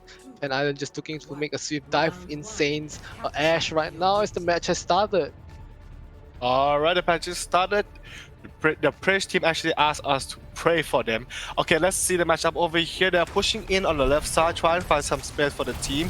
They're Praise winning aggressively, very aggressively actually, but I expected they're going in for the monkey, but I didn't get one. Insane managed to pick out Lollytron though, right when they're being distracted by the fight on the left side. However, Anama is going to go down. Sexy Mommy managed to bring down Moira. Casadog will lose his Mega, and it will be difficult for Praise to actually come back and win this fight.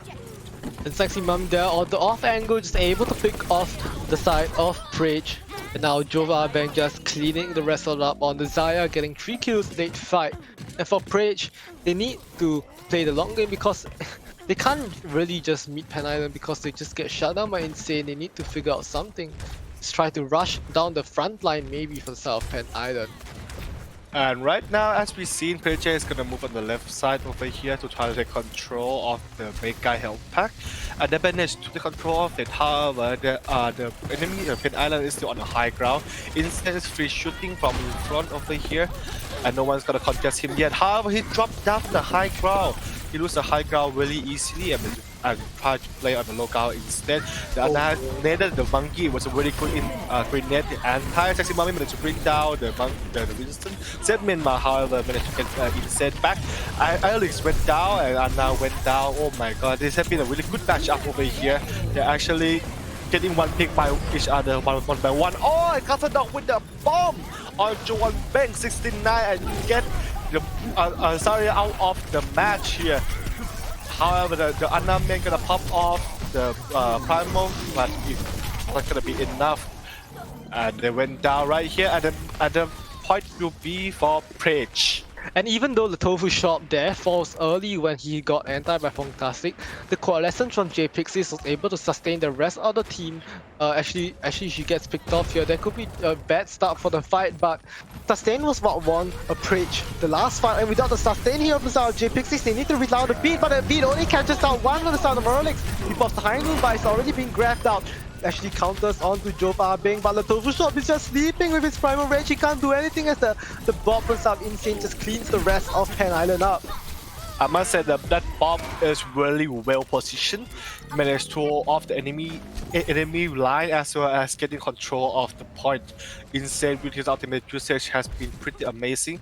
His shot has been amazing as the positioning and himself is amazing. However, they use a lot of ultimate here as well as push.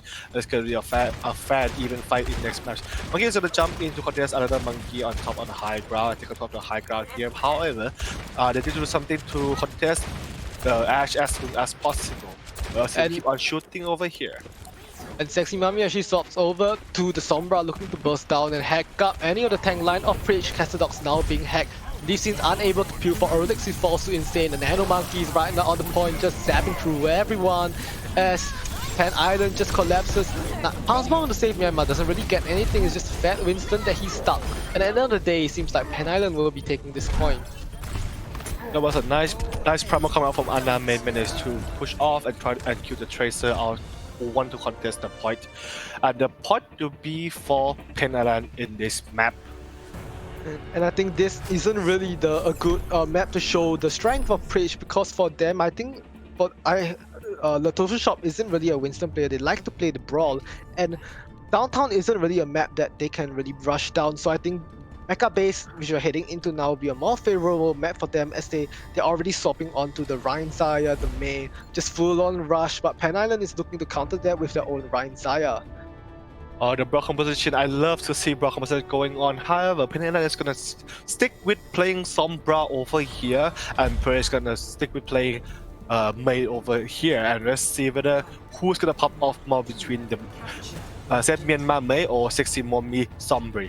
I'm interested to see if Sexy Mommy can get any early hacks onto the front line early on to just push through the momentum, but a good wall from Safe Myanmar will catch up the front line of the Pen Island. Emo is already being forced here from Fantastic, but the Tofu Shop is so low right now. It must already have been used by Pen Island. It will be a bit difficult for them to actually turn it back. And the right heart goes down and went down. Because they also pick off Insane right away. Without the DPS, it will be a bit difficult for them to push even. Right now, they're trying to clean up the fight. And Presh will take the first point. That just shows when they are back on the comfort composition, they are able to outbrawl Pen Island. A good well-placed wall there from Safe Myanmar. Even with the hack through, the damage has already been done. But look how fast Mami has been able to charge up his EMP. He's already closing onto it. And because how Preach is playing all grouped up together, this EMP could be devastating for the side of Preach as the rush is already coming in. And they are so split right now actually. It must have been used by Pen Island. They are really split off. Can they do something about it? Hainu coming back from behind and didn't get anyone. Step Myanmar managed to shoot down Insane. Window has been popped off. And EMP, there's a big and huge EMP coming in here. Will they make a usage of that EMP? Siren Capital has been used again and less of Tofu actually managed to get 2 of the 5 strike. It's a really good play there from Safe Myanmar. Because Fantastic Toxic Implication Matrix, Safe Myanmar was able to wall off it and prevent any of the extra damage that comes in. Sexy Mami spots the opportunity to use his EMP, but does not realize that the rest of his team isn't there to follow up. A bit of a wasted out there, which forces him to swap onto his own mirror Mei. Interested to see because Preach has the heavy out advantage here. They have the Mei out, they have the High Noon, two really devastating outs for the side of Pan Island that they have to deal with, and whatever already falls early on in the fight. Haru coming out here from Elix, but he got no one yet since the wall managed to ward them all off. It was a nice wall coming out here from Pen Island as well. However, the immortal has been used. It will be bad positioning for the Pen Island since they have they lost on Lucio over there. And the window has been popped as well by PACommunity. Managed to control the high ground here.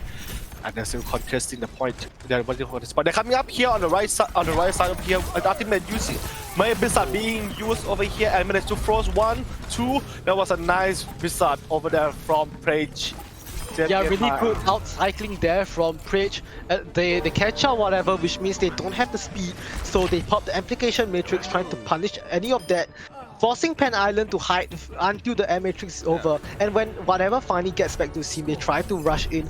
Fafa just pops the wall, he pops the Blizzard, just slows all of them down, frees all of them up, and just able to get a kill, which should push them to take the Mecha base. And it was a really dominant showing from Preach, actually winning Mecha base 100-0, showing that Rush Comp is their style and they like to play, they know how to play, and they want to take it into their own game, their own tempo. Pen Island was unable to react to that on Mecha base. Preach on the Brawl Com is something else. Between the Brawl Com that they play on the last map and on the diving comp, the double bubble comp, they're actually more comfortable with the Brawl Com instead, and they actually show it off on the last map, cleaning them off, winning the whole fight. Alright, let's get back here to the fight. There's gonna be pushing in from main. However, Preach gonna still keep on playing Brawl Com. Meanwhile, Pen Island is gonna start playing double bubble. And Ana Main cannot dive in hard here. He needs to play slow, build up energy for Jove over here, and they need to wait for an opportunity to go in. They need to wait for any mistakes into the side of French, but a nice flashbang onto Heishuan, onto Mami, who just shut down the push for Pen Island. That's the DPS gone, and without the Zaya, they're just forced to fall back right now. The Cat's just pushing up the... That was a really nice shot and push coming out from Preach. They are really organized in going as a team, getting out as a team. And Kaz gonna... Oh, he almost died over there. And the first point will be for Preach.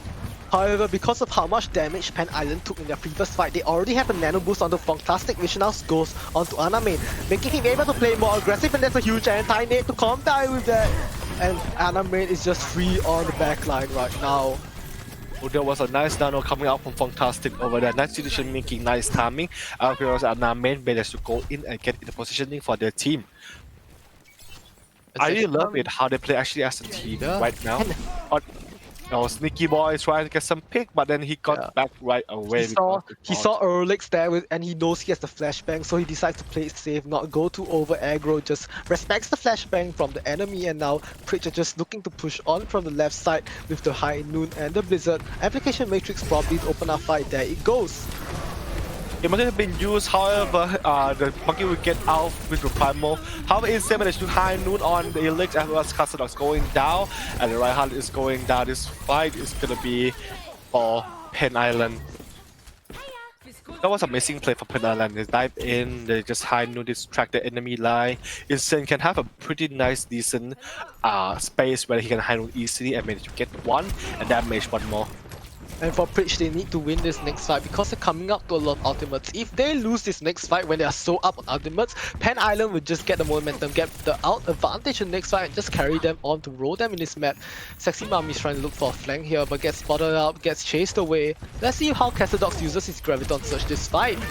Oh, Casadok really good. Oh, there's a big Blizzard coming in here with a High Noon. A High Noon, he got two. Alex get two. The two tank. That's really important for them to actually hold the point. And now the point will be for Preach, and they're trying to actually clean up the fight. And because whatever utilizes his rally there, they don't have that for the next fight because they already lost it. And Preach, it's up to the Tofu shop right now to land a huge shatter. But even if he doesn't, if they're getting too pressured, Lolitron has the sound barrier to protect them. But once again, Fantastic, he has the nano boost probably going on to Ana Main here. That's the play right now for the double bubbles. Just wait until you get a nano and just use it. And Jovabe, he has the grab here. Lolitron needs to pop his sound barrier down. He does. good wall from Safe Myanmar to protect the rest of the team. The Shatter doesn't really get anything though. Oh, that was a unlucky shatter. He tried to shatter enemy line, however, it got blocked by the brigade there. However, there's no one that's going down yet, even though there's 2 ultimate has been used. And right now, Sexy Moment is gonna go down. And however, Tofu is gonna go down as well. It's V5 again now. The Zarya has been down before V5. It's gonna be really interesting to watch. However, I'm popping off back here with the Primal Rage and get the Zarya out. And right now it's just a brawler point, so back and forth as Erlix Fox is high noon, just looking to catch out anything. Oh my god, the recall, the reaction time there from Mami. Good enough to save himself, but not good enough to save Ana main and whatever. Oh, a bit quick daddy. He needs to win this 1-1 now. Commits the pulse bomb, but all he does is land on Shu. He does catch out the emo too, however, but the rest of his team needs to group up as whatever swaps to a Lucio trying to go back as fast as possible as Sexy Mami already falls. The window has been used by the Baptists. They're trying to find the space right now, and Blitz are coming out here from Save Myanmar, trying to catch anyone who try to contest the point, and a flashbang here and manage to get 2. Three enemy has been down. They're trying to clean off the fight by killing the ball over here, and then they're going to win this map.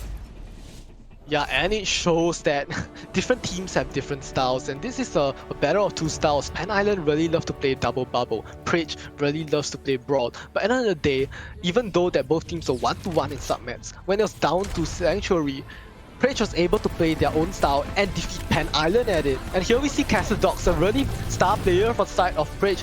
Swapping the off-tank proved pivotal for them in this tournament run because he's just so high energy always on the Zarya. And the space he's able to provide for Erlix to pop off is just so pivotal to how Preach wants to play their game. This Casadog guy's been popping off since the last map, since the last match. Ever since this match, his Zarya is one of the top Zarya out here in this particular tournament. He's been really amazing, as well as the Winston Aname from Pen Island. It's not bad as well. He's doing really good. However, the thing is that what Pen Island have to do right now is forcing Preach to play other composition. They have to try their best to make them play Winston, make them play the composition where it's difficult for them to play Brawl. Since right now they're choosing the map, let's see whether they can choose the right map for them to win the game. I think that Pan Island will probably want to bring us to something, a map that is really dive oriented, make Preach not be able to play their comfort because the Tooth Shop, he is a good Rhyme player, but on the Winston, he's not as capable as we saw that on Downtown, not really knowing when to dive in or engage. And Pan Island probably knows that. They're probably looking to punish the limitations of the tank line of Preach. It'll be really fun to watch if they can actually pick the map that is dive oriented. And however, as I've seen here, both DPS from both teams are actually popping off. Save Myanmar exceeds my expectation a lot playing Mei. They're actually really nice play with the Blizzard, the Wall, the Cryo. It's just amazing to see that happening. Anyway, let's take a very short break over here, and then we'll come back as soon as possible.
And we are back again in this matchup over between Preke and Pen Island. Preke will take the first map victory over here. Hey, it's Preach, okay? My apology.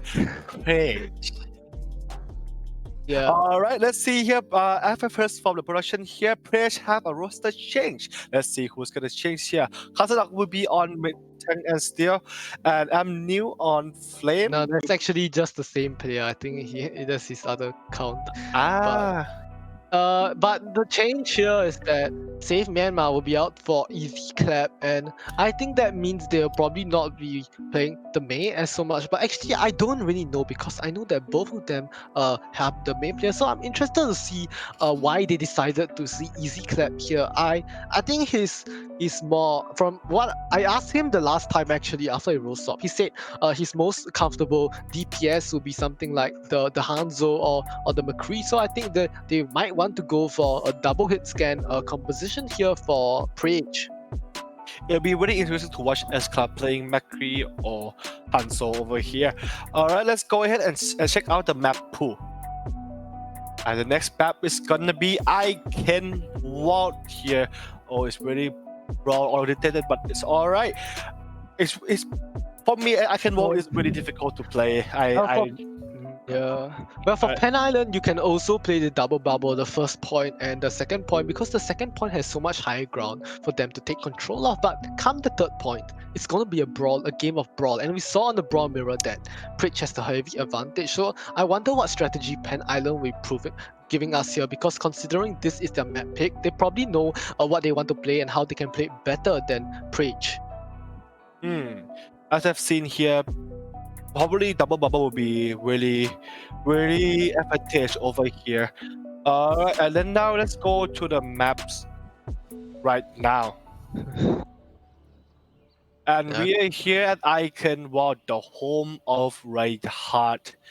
As a Raid Heart main, I love this map a lot. However, it's really difficult to play. There's only one choke to go in. At the first point, it will be proving to be a bit difficult for the attacking side to push in. What do you think, Isis? Definitely, we've been starting to see a lot more Winstons on Icon World actually, but both of these teams are choosing to play the Rhine, just choosing to play the Brawl, and on the defense, Preach.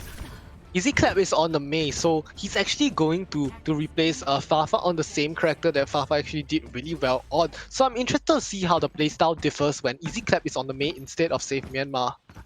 It'll be interesting to watch, don't you think so?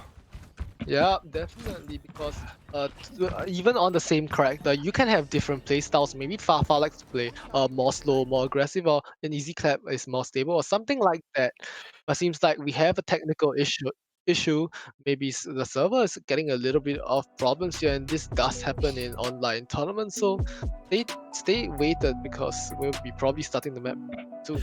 We're probably going to start the match soon. We have some technical issue right now, as Asis just mentioned. I've seen so far, Asis, what do you think about the Broadcom that they actually pick off from both teams?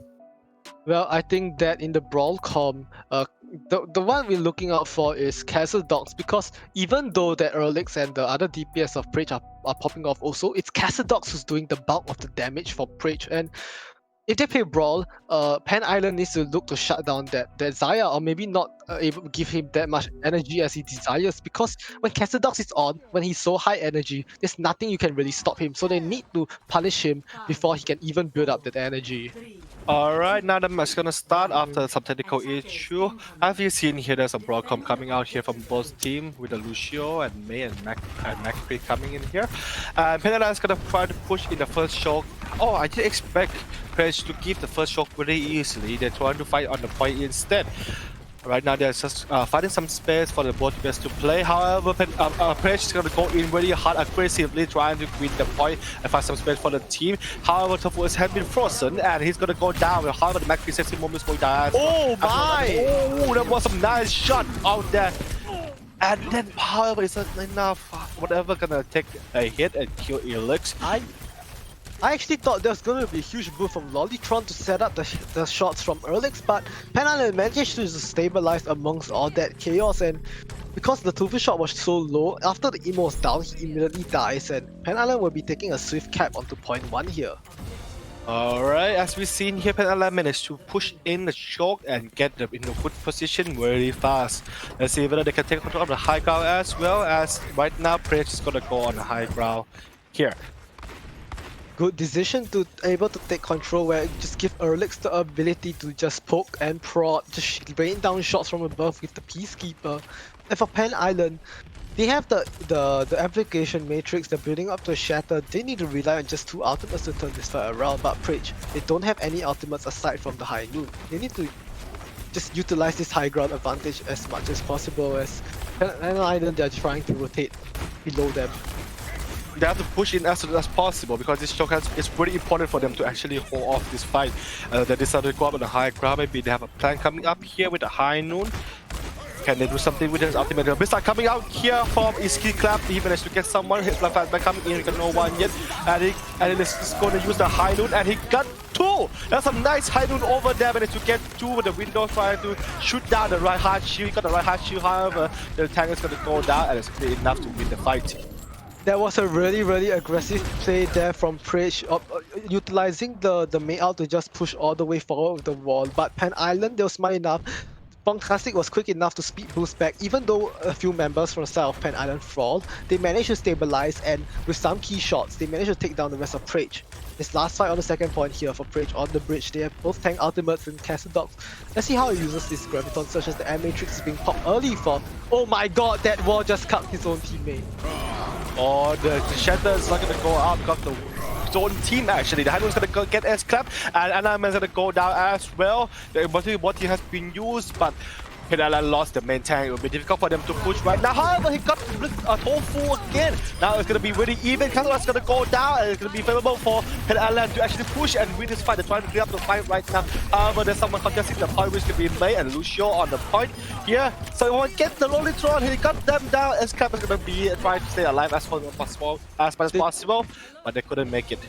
They catch out Lolitron before he can even pop the beat, and seems like Pen Island finally wakes up after the first map, as we have another technical pause here. But Pen Island, they showed that Prage is not only the only team who can play Brawl as good as them, because they're literally just rolling over Prage with their own mirror here.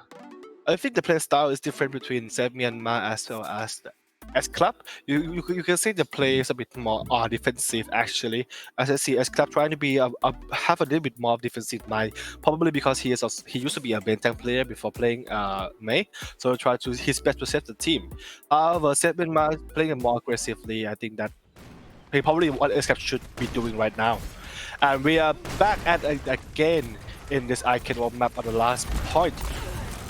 The ultimate usage between the two teams is really even. However, Preche will have more advantage because they have the window coming up here.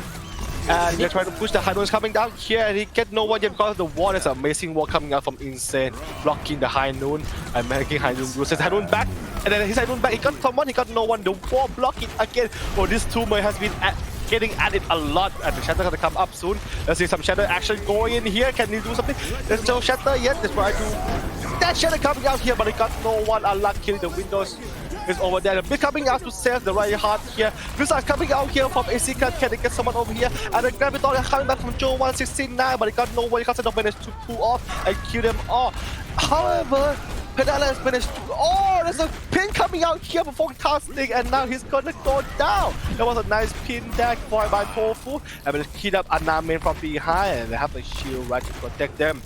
And that was stabilized now. They still have a chance to win this fight, but they need to stabilize fast. And on Star Bridge, they finally managed to win out their first fight of the map, and they're just looking to back out now is Pen Island, and that really worried me there. But because of a clutch pin from side of the Tofu shop catches out one, we just snowballed the fight into their favor. And Preach, they need to defend for 3 minutes, but they have the ability to do so because there's a grab and the High Noon coming up. Alright, the Grabton's coming in with a really good High Noon over there. Managed to shatter! Oh. The ultimate has been used, and he managed to pick off and kill everyone there. There's a lot of ultimate used, but it's probably gonna be worth it. I don't even think they should have committed that Shatter there. I think Erlix would have gotten the kills anyway, because the Tofu job just pushed his Shatter into Ana main shield, and Pen Island, Well, luckily for them, Pan Island doesn't have a lot of ultimates. All they have is a High Noon, but they need to ward it off. They need to use this amplification matrix fast, maybe get a pick or two, and just continue to snowball the map into their favor. Right back at the game, Pan Island is trying to make a move over here, getting in a good position at a high ground show. That was a very good decision making over there. However, this contest was possible. Window is coming up, but the wall again. Oh my god, these two teammates with the wall is absolutely amazing. Amazing! Okay, I think you calm it down with puns there because Mami is here with High Noon and the Blizzard coming up from Insane, just freezing all of them out. Doesn't actually catch anyone here with the help of J-Pix's Immortality Field, but Lotoku is so low, and that's actually a huge shatter which will turn the fight around. And now the Sound Barrier is here to turn the momentum into Prage's favor. Well, it was a nice B-side coming out here from Easy Clap and managed to win off the fight over there. But that was some fun and interesting fight that just happened just now. A lot of ultimates have been used, but they still haven't get the point yet. However, the ultimate is coming, the graviton of the both teams will come up here. Probably going to play a big part here. Yeah, look at that. Lollytron doesn't have the Sound Barrier because he committed it last fight, which means Jova Bang here has basically a free Graviton Surge. They cannot play so grouped up. Someone needs to take the off angle, try to avoid being grabbed, and Erlix needs to do it to pop his High Noon to catch a few kills, but all of them are grouped up except the supports. High Noon comes out, but he's just going to die. Well, that was unlucky High Noon. He's trying to High Noon to help the team. And the Graviton is coming back here. How Immortality is still there. Oh, that was a nice window and kill by Jelixix. I want to pronounce it, but Katana managed to get one more. But just is gonna go down. Easy Clap managed to get Insane. Sexy will get Castle Dog. Oh my! Castle Dogs once again taking the clutch into his own hands when the rest of the teams fall. It's just him and J-Pixis on the point. But both of them simultaneously pop their ultimate, and together they are able to produce enough damage to take down the bulk of Pan Island, forcing back to retreat, and it's less than a minute now for Pan Island's attack. They have the High Noon and the Sound Barrier. They need to speed High Noon here, maybe catch out a 2 before pushing the rest of the side of Prage. This is gonna be a last fight for Pan Island. They have to use everything they have to win the fight. High Noon's coming out here from 60 Moment, and he will get one. The wall is not gonna be fast enough to break rock anyone else. Insane gonna come here with ultimate and try to save everything. And oh my god, that play. Is Cap gonna come back here with the Blizzard, managed to get a Mackie will be enough to save the day. And is it gonna be enough? Is Shadow coming out here, but they get one guy, Elix going down, and the team is gonna go down. The pin coming out here, and you said it's down by the whole full. Can they stall enough for the overtime, or they're gonna come back soon, or they're coming back? They're actually coming back, trying to contest the point. And Kazuma is gonna go down, and it's going to go down, and they're gonna lose the last point. That was really unfortunate there from Easy Clap. His wall was a split second too late to prevent the High Noon from getting J-Pixis, and without the support there for Prage, the rest of the team just keeps falling down, and another pause again. But it was really unfortunate that Prage wasn't able to stall enough until overtime, but still well played for them, able to stabilize on the defense, defending for quite a long time actually. I think Prage did actually pretty well, considering that they lost the 2 point pretty fast, but they managed to hold a lot of times until overtime actually for the last point. I think they did actually really well despite having getting rushed and the morale's going to go down, but they actually went back up and for overtime. And now we're gonna go see Pan Island actually popping off a lot as a main. The Insane guy who used to use a lot of right clicking now is playing Mei, and he has been amazing. I think you should need to be more original. You already used that pun once. I think you should try to think of something new. Just it's still usable, no? It's still usable. I'm gonna use it. I mean, to be fair, this map has been all about the Mei plays. A lot of good walls, denying amplification matrix, denying High Noons, a lot of smart Mei plays coming out here from both Meis from side of Insane and Easy Clap. Alright, let's see a replay from Alex over here. So here's the big High Noon that was produced by Amplification Matrix, which was enough to take the attack. And here's another huge High Noon, which actually this was the turning point of the map. Actually, for the first time they managed to stabilize with that 3k High Noon. Alex has been amazing, really amazing on this particular map. as You you need can to see stop using here. amazing though. It's not even a May this time. It's not even a May this time. It's I not love even a it. May. I love the pun. Why do you stop using it? Well, you need to use it in some context, right? But Erlix has been a really consistent force here for even in the previous tournament for Game Stonks. He has been the star player, and this time Erlix still showing that he still has what he's got on his signature hero, the McCree. But I must say, not only Alex is doing popping off as well as insane on May. He's very consistent of his war. Managed to save his team a lot. He managed to wall off the enemy. How to say that, high noon or the ultimate that's coming in, blocking off the rush, the push. Not just insane though. Also, EC Club has been doing a great job as well. As you can see here, I think we should call it a battle of the May. We're gonna take a short break over here for some technical issue, and we'll be right back at you.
Alright, welcome back everyone to the match again, and now we are ready to rock and roll.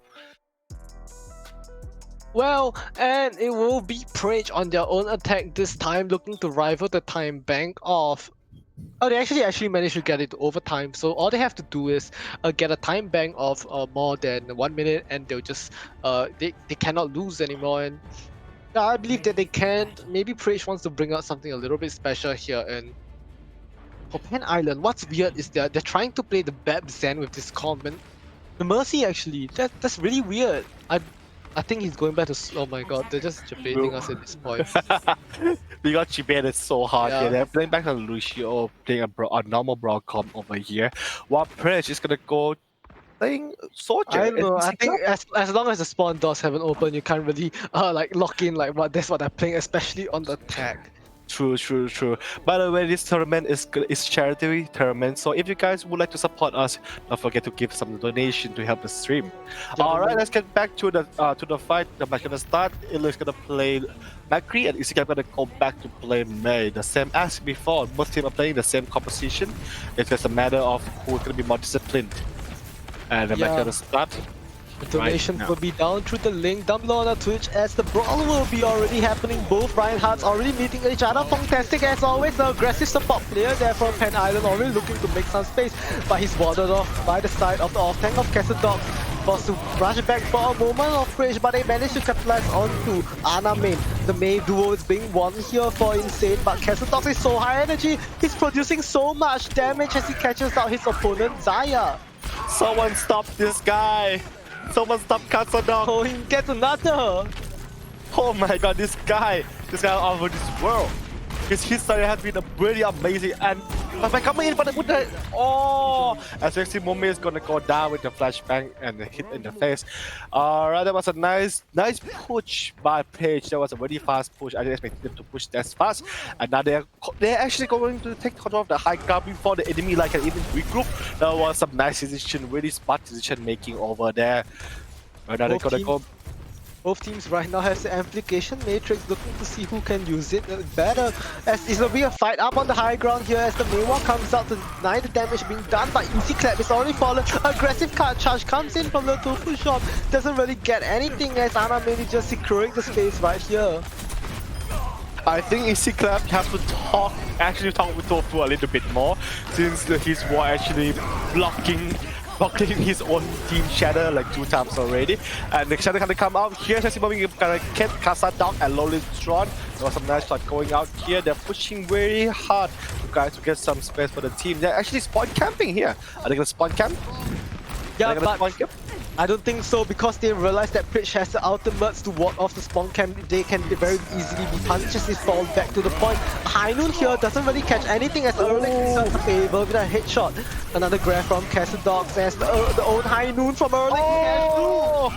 There was some nice High Noon over there. Managed to get 2 out of them all, and they're gonna win the fight with the High Noon and grab it on use.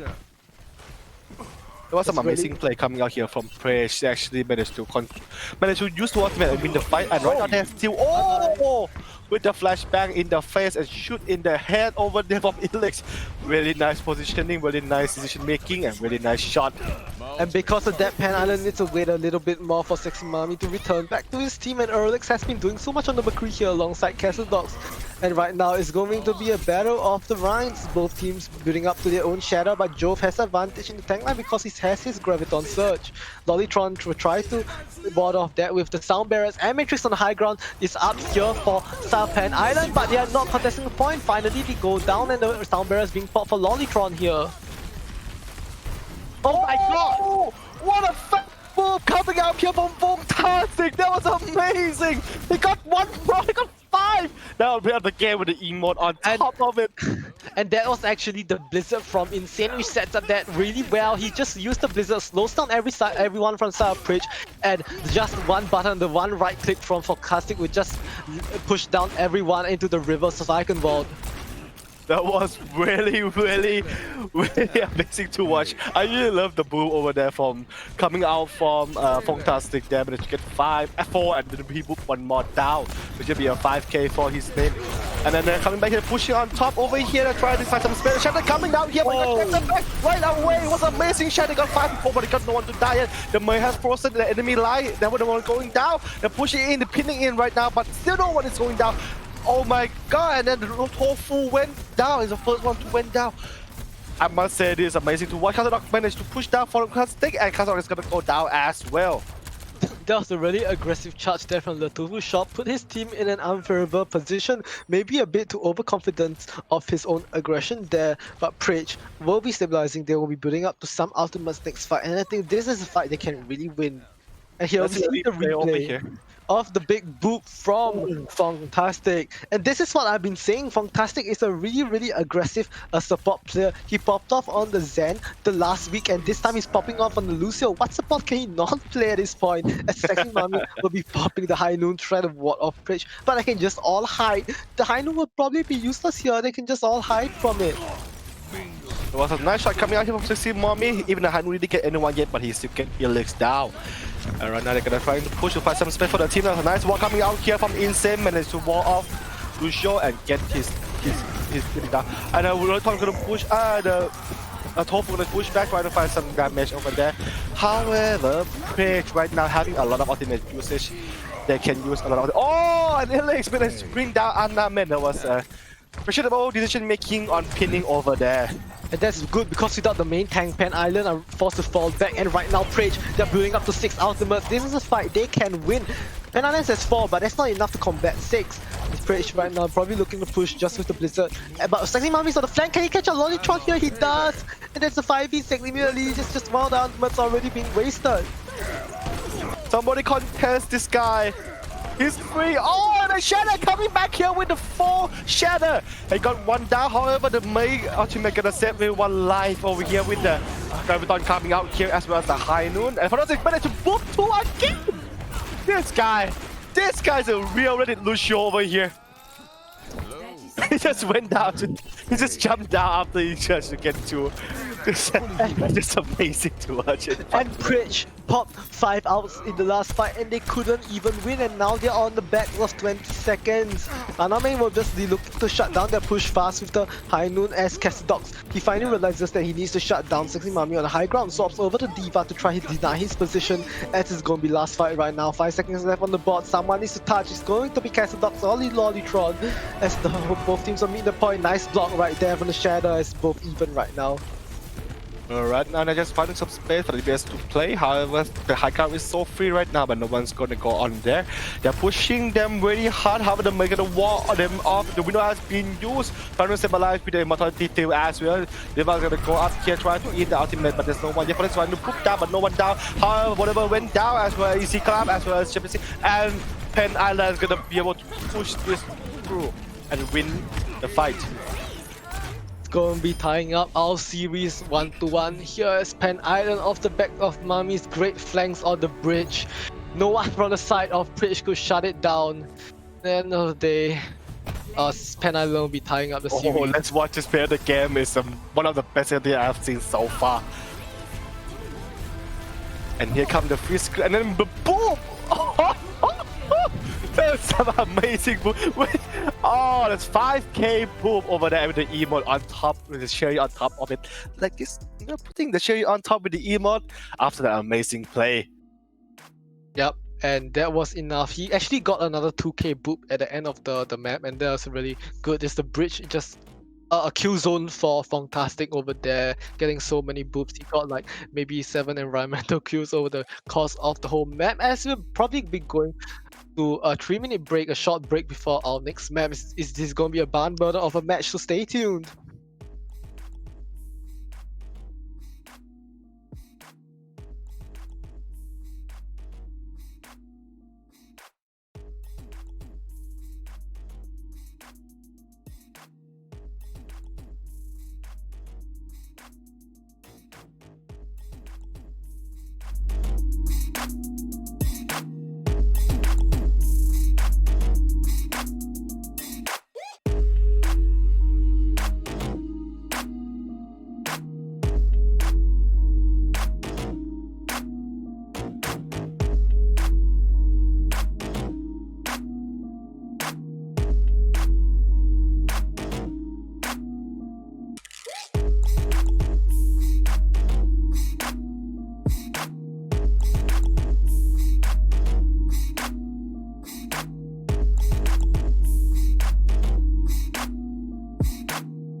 And we are back. Right here between the match between Preke and Pen Island is an amazing match to watch. It's really close. They are on one right now. It's gonna be an amazing series. However, right now our tournament is actually hosted by CMG Arena. But we need for your support. We need your support. Your donation is necessary for the tournament to keep on going and strong. So the link will be on the description below if you would like to donate to us, or if you're looking to sponsor us, you can here's a QR code for the Ko-Fi donation page. If you would like to donate to us, make sure you can come in here and take the QR code scan. And if you are a corporation or organization that looking to sponsor some charity matches or charity tournaments, you can come and contact us as well. We are open for a new organization to take over and actually helping us to support us. And right here just now from the two team, fantastic. What do you think about that boop, Isis? Well, that is just an insane book. Well, set up by his rest of his team. I mean, the Icon Wall Bridge has always been a hot spot for a lot of environmental kills, and that just shows you how fantastic likes to play. He likes to be really deep into the enemy territory, a really aggressive support hero. No matter what hero he plays, he likes to be aggressive, and that's really paying well for Pen Island. As we heading to the third map, there will be a roster swap as Yoshinori 2K will be coming in for Yoshinori 2K will be coming in for Jove R Bang on the off tank role, and Yoshinori 2K is usually a hit scan DPS player, and now he's on off tank. I've actually seen a lot of Luxury gameplay in the rank game, but he usually play a DPS, so I haven't seen a lot of his tank action. But I hope to see a lot of great play coming out from Yoshinori 2K here.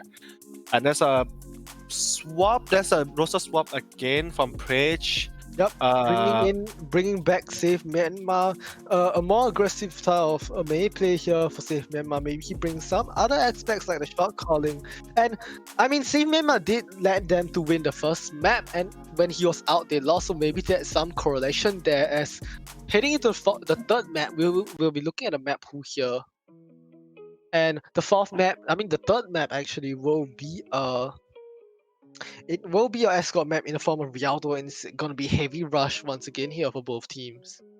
Oh, this map is gonna be fun to watch between the two bro comp. As I've said before, Prage actually really good at bro comp. However, Pen Island show us that their bro comp is not bad as well. They managed to pull off the victory in Icon Ball using the bro comp, which Prage was very comfortable in, and it's gonna be amazing. It's fun to watch and be fantastic here. I would like to see some action going on between fantastic actually. I'm in Luther him. We're ready to go. There's a lot of water over here. Fantastic. You can move everyone off. Please do. Thank you very much. Yep. Another player I'll be interested to see is Yoshinori 2K subbing in for Yove R Bang, which usually plays the Zaya. I'm interested to see what off-tank Yoshinori 2K will be playing. Maybe just the Zaya, because they probably just want to give him some playtime here. And Prage really looking to assert their advantage once again after a showing on Icon Ward that wasn't that what they really wanted. I'm still waiting for Insane Macri to use the right click the same way that he did before. I'm still waiting for that. However, Yoshinori 2K is an interesting swap. We haven't seen much of his action in the off tank here, but we'll see it now. On the defensive side, Pen Island gonna go into play on the ball coming in for Insane blocking the ulti. Anyway, the ball coming up again. Pen Island is gonna play Yoshinori, gonna play Zarya, and Name gonna play Raihan, Sexy Mommy gonna play Macri, Insane gonna play Mei. Whatever, gonna play Baptiste, and Fantastic gonna play Zenyatta instead of Lucio. Just the usual broad comp here, except without the Lucio, they won't have the speed boost to disengage as they please, so they're just looking to pile on damage with the Discord out. But if that doesn't work out, they could really be easily rushed down from Prage, who actually is now looking to play an Echo instead of the McCree here. Alright, now the match start between Pentaland and Preke in the third map here. Who will win this map? We will take a look at it again. Right now they're pushing, they're getting on the first shot. However, they're not contested yet, and they're going to go on the high ground. And they're going to take control of the high ground over here. it's really interesting. They have both have May, but Penn actually have McCree instead of Echo over here. They are pushing in right now. The wall is coming out here, but no one's gonna die yet. The wall, enemy wall, that's a nice wall coming out here from Oh. Presh. However, there's some technical issue over It here, and seems like Mami has DC'd from what I see, so that actually puts a really bad nail into the plans of Pan Island because without the Mercury coming to next fight, they'll be losing their consistent damage source. And Preach needs to know this. They need to look to quickly capitalizes on that and rush down the rest of Pan Island. So a really unfortunate situation here for Pan Island, but sometimes you can't really do much about it. You just need to go back in the game and continue to play. just unlucky that we have a DC here. However, I still think that Penn Island is gonna make gonna hold in that choke a bit more. Probably until Insane come back as well. I still believe that they can do it because the choke is pretty nice to work. Okay, let's get back to the fight. Right now it's 5v6 with Penn Island on 5 and Preke on 6. Right now they're pushing the right hard. How are we gonna pin down here? Managed to find some space. Oh Honestly, when to kill the Tofu, it's 5v5 right now. It's amazing play coming out from Penn Island here. Then now they're gonna push. Despite having 5 players on the team, they managed to pop off and say everything. That's I told you before. These guys are good. They can do it. A really well placed wall from Insane there because main charge the enemy Rhino is going to be quite a long distance, but the wall there from Insane will leave a surface for the main to charge into, and that actually kills off the Tofu shot. But right now the next fight is already happening. Erlix is building up to his copy, but he can't even use it in time. But Castox is there with a grab, and they managed to catch out 3 of Pan Island. Oh, that was a nice, very good grab coming up from Casadog here. Managed to get 3 of them and of the enemy and win the fight. Casadog has been again popping off and carry the team.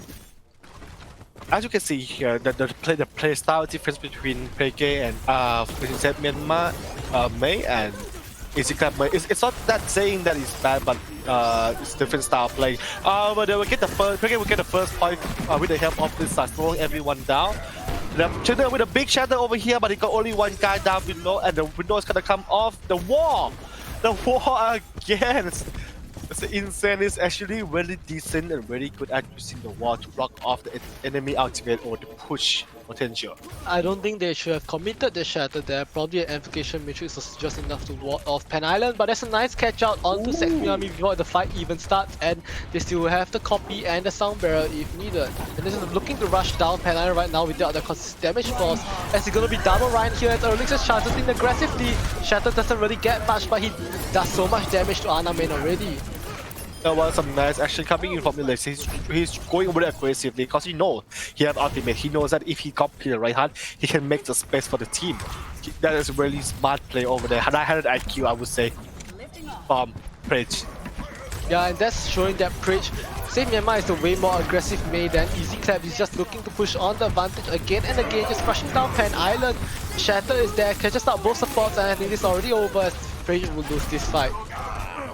Oh, I must say, Penn Island just now did a very good job on the Blizzard here. Managed to hold off the last point. It's only 1.89 meters over here until the touch it, and I managed to hold it off very well with ultimate only 3. And right now, Preach gonna have his shadow coming up soon with a beat coming to help them as well. However, Penn Island gonna have a Machinery 2K on Zarya grab. Let's see whether he can grab and pop off on Zarya. Looking to the Yoshinori's 2K's graph here, usually a hit scan DPS now on the off tank as the amplification matrix being cut. Oh! And there's the fire strike to just cut through the back line of Preach immediately. That was a very good fire strike over there with the window, with the amplifier metric coming to help the fire strike from whatever. Really nice decision making. Oh, it's a C9! Oh my god! No way that just happened. I cannot believe what I'm seeing. They actually won the fight! They won the fight! Erlix is a C9, whatever she spots the C9, tries to go back to help, but he just gets solo taken out by Erlix, who just gets the cap over all by himself, and what happened today? Pan Island should not have let that happen. Yeah, it shouldn't have. They didn't see the coming back sneaky man from behind. Anyway, let's get back to the fight. Now they're setting up for another fight coming out here. Usually see 2Ks you have ultimate Zarya Gravitons you can use. The missile has been used by Presh right now. They've been in very nice positioning. However, the Blitz gonna come out as well. The China gonna come in and they're gonna get the right hard. There's copying the Zarya right now and trying to push the wall, trying to wall off everyone, but they couldn't make it. The Graviton search from Copy is gonna come back here and now they're gonna win the fight. And usually you don't really see Echoes copying Zarya because it's really hard to build up energy, but Erlic's there on the copy, build up his energy fast enough, did enough damage for him to land the grab, even though it wasn't really necessary, it was enough to stall off Pan Island, and they just capped without even needing to use Cassidog's own grab. I must say, Elix playing Echo is something else. He's actually really confident on his play. He pushed very hard. Together with Sam, Myanmar and the whole team, they actually push very hard and find some space for Elix to play, and that thing pay off. Elix went in, get ultimate charge, copying, get some damage done, and an ultimate use. This pressure is just setting up for Elix to play as I've seen so far.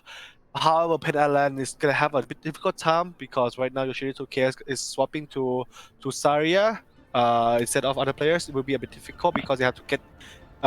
They have to play together as a team more right now. Yeah, definitely. And Erlic's on the defense, looking to swap back over to the McCree, back to his comfort pick. But all in all, says Echo was no slouch either, able to have well-timed copies on the right on the Zarya and really proving that he is not really just a McCree one trick. And of course, Save Myanmar bring a more aggressive playstyle. And the time bank of 3 minutes is nothing to be scoffed at. That's a really great time bank here that Pan Island needs to try really hard to try to beat or at least come close to. It was a nice time bank here, 2 minutes on the clock with a 3 point.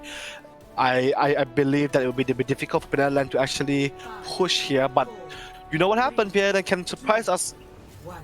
Yeah, it surprised us indeed with a composition that is the first time pulling up this series. A double shield, double hit scan with double flex support. Everything is being double right now. double team, I would say. And while we're starting, however, the double shield composition will be a bit difficult to play in the show over here. However, they're going on the top right now as double shield should do to get some space for the team. Oh, and a nice dynamite coming out here from Insane, managed to get almost everyone out on 80%. Sexmami going to go back behind them, flanking boy, and trying to get someone. However, he got shot in the head. But Sam Myanmar, he's forced to return and stabilize right now. And the flash coming out here from Elix, managed to get one, and Yoshiri 2K is going to go and kill Elix as well. However, Tofu managed to kill Anna main here. Hazard trying to get some decent shot over here, but Hasselhoff can save Rusho alive and get the kill. Mami for a moment there, just in the bulk of Pan Island, where Cassidog manages to shut him out. But there's also a really nice right click from Save Myanmar. Headshot onto Mami on the high ground to ward him off just for a second for his team to get healed up and stabilized. And coming to the next fight, J-Pixie is a huge out advantage here compared to whatever she already has the Matrix and is ready to use it whenever she wants. Window has been used by Preke, however, Elix, the Buckets will fall down right away because he had that right click to get him in the face. And right now they're going to turn around and go behind them. However, it's going to be a bit too late. The beat has been used, but Elix didn't get the beat. And the beat has been used. However, the ability has been used as well. The Sexy Mummy managed to get 1 pick, 2 pick, and they're going to win the fight. And off the back of the double shield composition, Pan Island will be able to make a good time bank onto the first point. Erlic's there, now he's gonna get staggered out, and there's a really bad stagger here for the Sword of Praise. They need to wait for him before they can continue to push. Pen Island has a really good advantage on the ultimate charge over here. They have 3 ultimate ready and standby with 1 more coming right here. While Praise only have one ultimate using right, they can use right now with only 3 more to come. Right now, they're gonna take the high ground over here. However, Praise is gonna come in and try to take the high ground back. They're trying to contest it, but they cannot push in yet. I have no idea why. They're trying to push in. They're coming in from behind, managed to get one, and a stun coming in from Sigma. However, the bomb is gonna come in here. There's a right click coming out. There's no one to die yet. High noon coming out here. We get anyone. We don't have any use as well. You got no one. There's a big shatter, fat shatter coming out from behind with the high noon coming from behind as well. But to get one pick, two pick right now with the ultimate Zeta has been pulled. And then there was a really nice ultimate, saving everyone live over there. Can they make it? Can they hold it? Can they push it? Can they do or not? We'll see how it goes right now. Shatter coming back here with 3 behind. He got 3 with the flux again. Oh my god, so many of them have been using right now. Immunity has been used to save everyone live right now, but how is it going to be enough because of the gravity flux and shatter? Yeah, a 6-man shatter from the Tofu there, but because they're all in the open, it left them vulnerable to Yoshinori's gravitic flux, who just turned the fight over. And right now, Preach, they are looking to look at a time bank that's similar to theirs, and Myanmar is trying to contest, but the stun is there from Sexy Mamu who takes him out. Emo is there, but may not be enough. It's all up to the Tofu Shop Shatter here, but against the double shoot, nothing much he can do. Shatter sub 3, but no one is there to capitalize on it. I must say, Place right now is in very big trouble. They're playing on their favorite composition, but however they're gonna get picked from behind because Pen Island use Sigma and Ball instead of Ryan Saria right now. They don't actually know right now how to counter Sigma and Ball.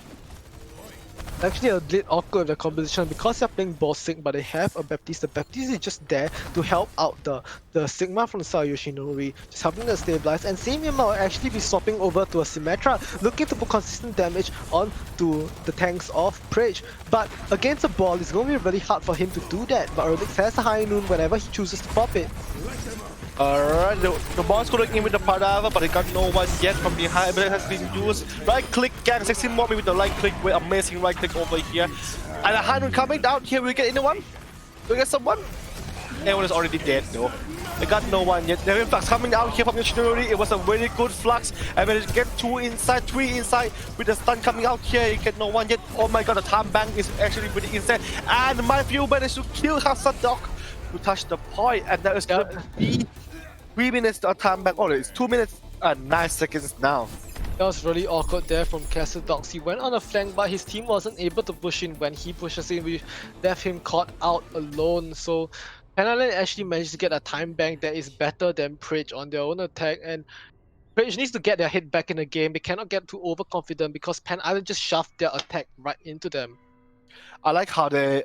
I like how Pen Island more didn't go down after they lost like a really huge time back on 3 minutes. I love it how he just turn back around and say, oh, I'm gonna do more. We're gonna have more time bank, and they did. They actually managed to get 9 seconds more time bank than break. This is just outstanding. And right now we'll see Pen Island on the same composition with Sigma and Ball, McCree, Ash, Rikite, and Senyata. I think Pen Island right now is actually found the composition that they're most comfortable with. It's a bit weird composition, but I think they're gonna stick with it because they're more comfortable with it.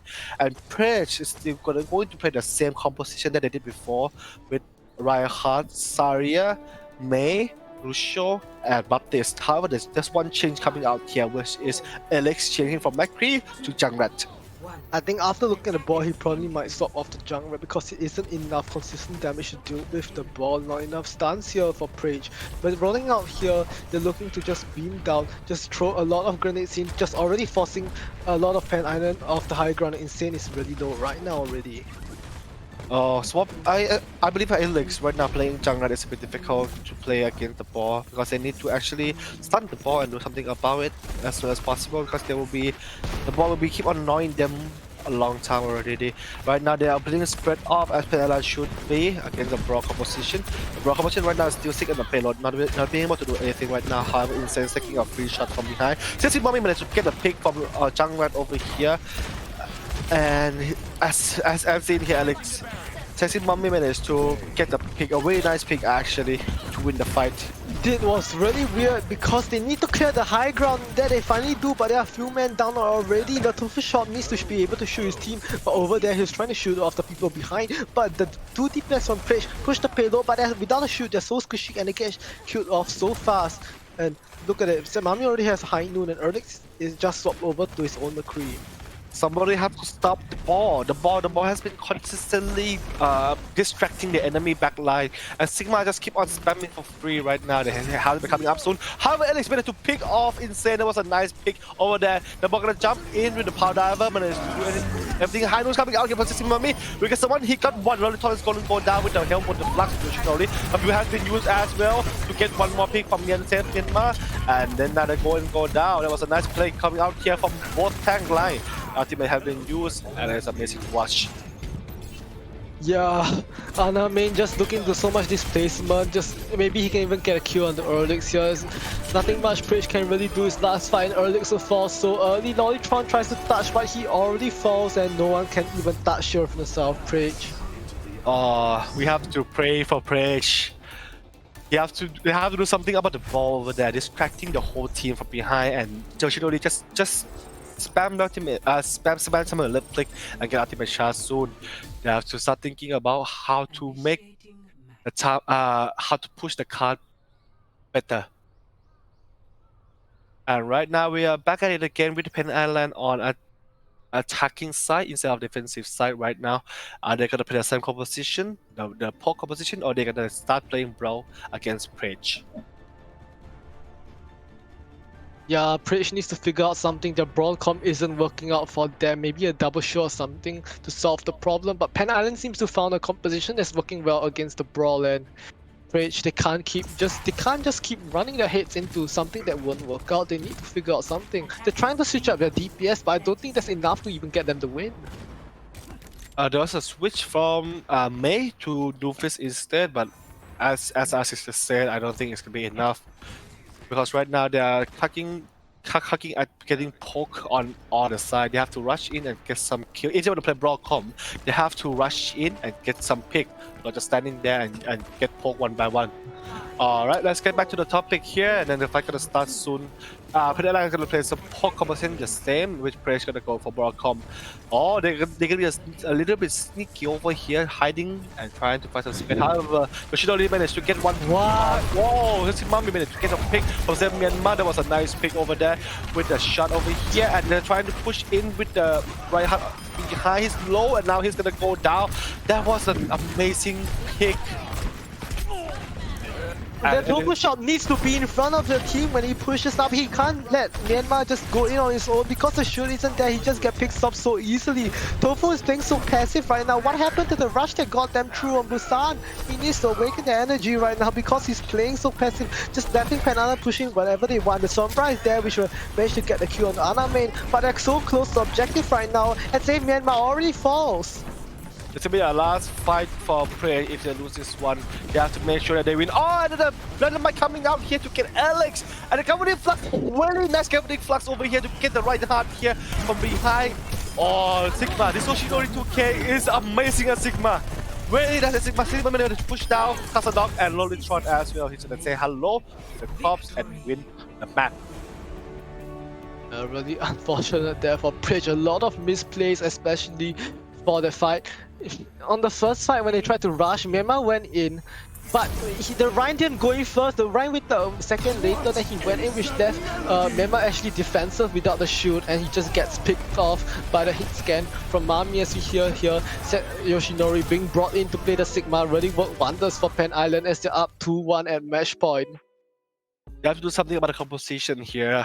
The poke composition that the Pen Island has been using right now is actually doing a lot of damage going out here for Pridge. Pridge have to do something, changing the style of playing or change composition, because they're not gonna last long if they keep on playing like this. Alright, let's get back to the topic here. Pen Island has been a huge play coming out here from Yoshinori 2K, swapping to Sigma instead of Saria.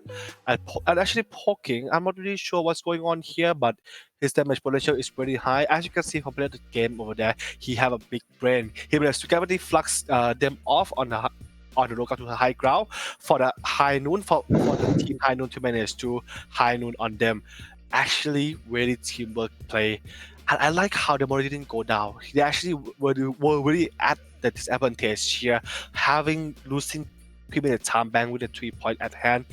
But they still managed to come back. They managed to come back, they managed to turn around. And I That think is- at this point, Pan Island basically has Prage figured out. They know that they only can play Brawl and they're trying to abuse that fact. For Prage, they need to realize they can't keep running Brawl.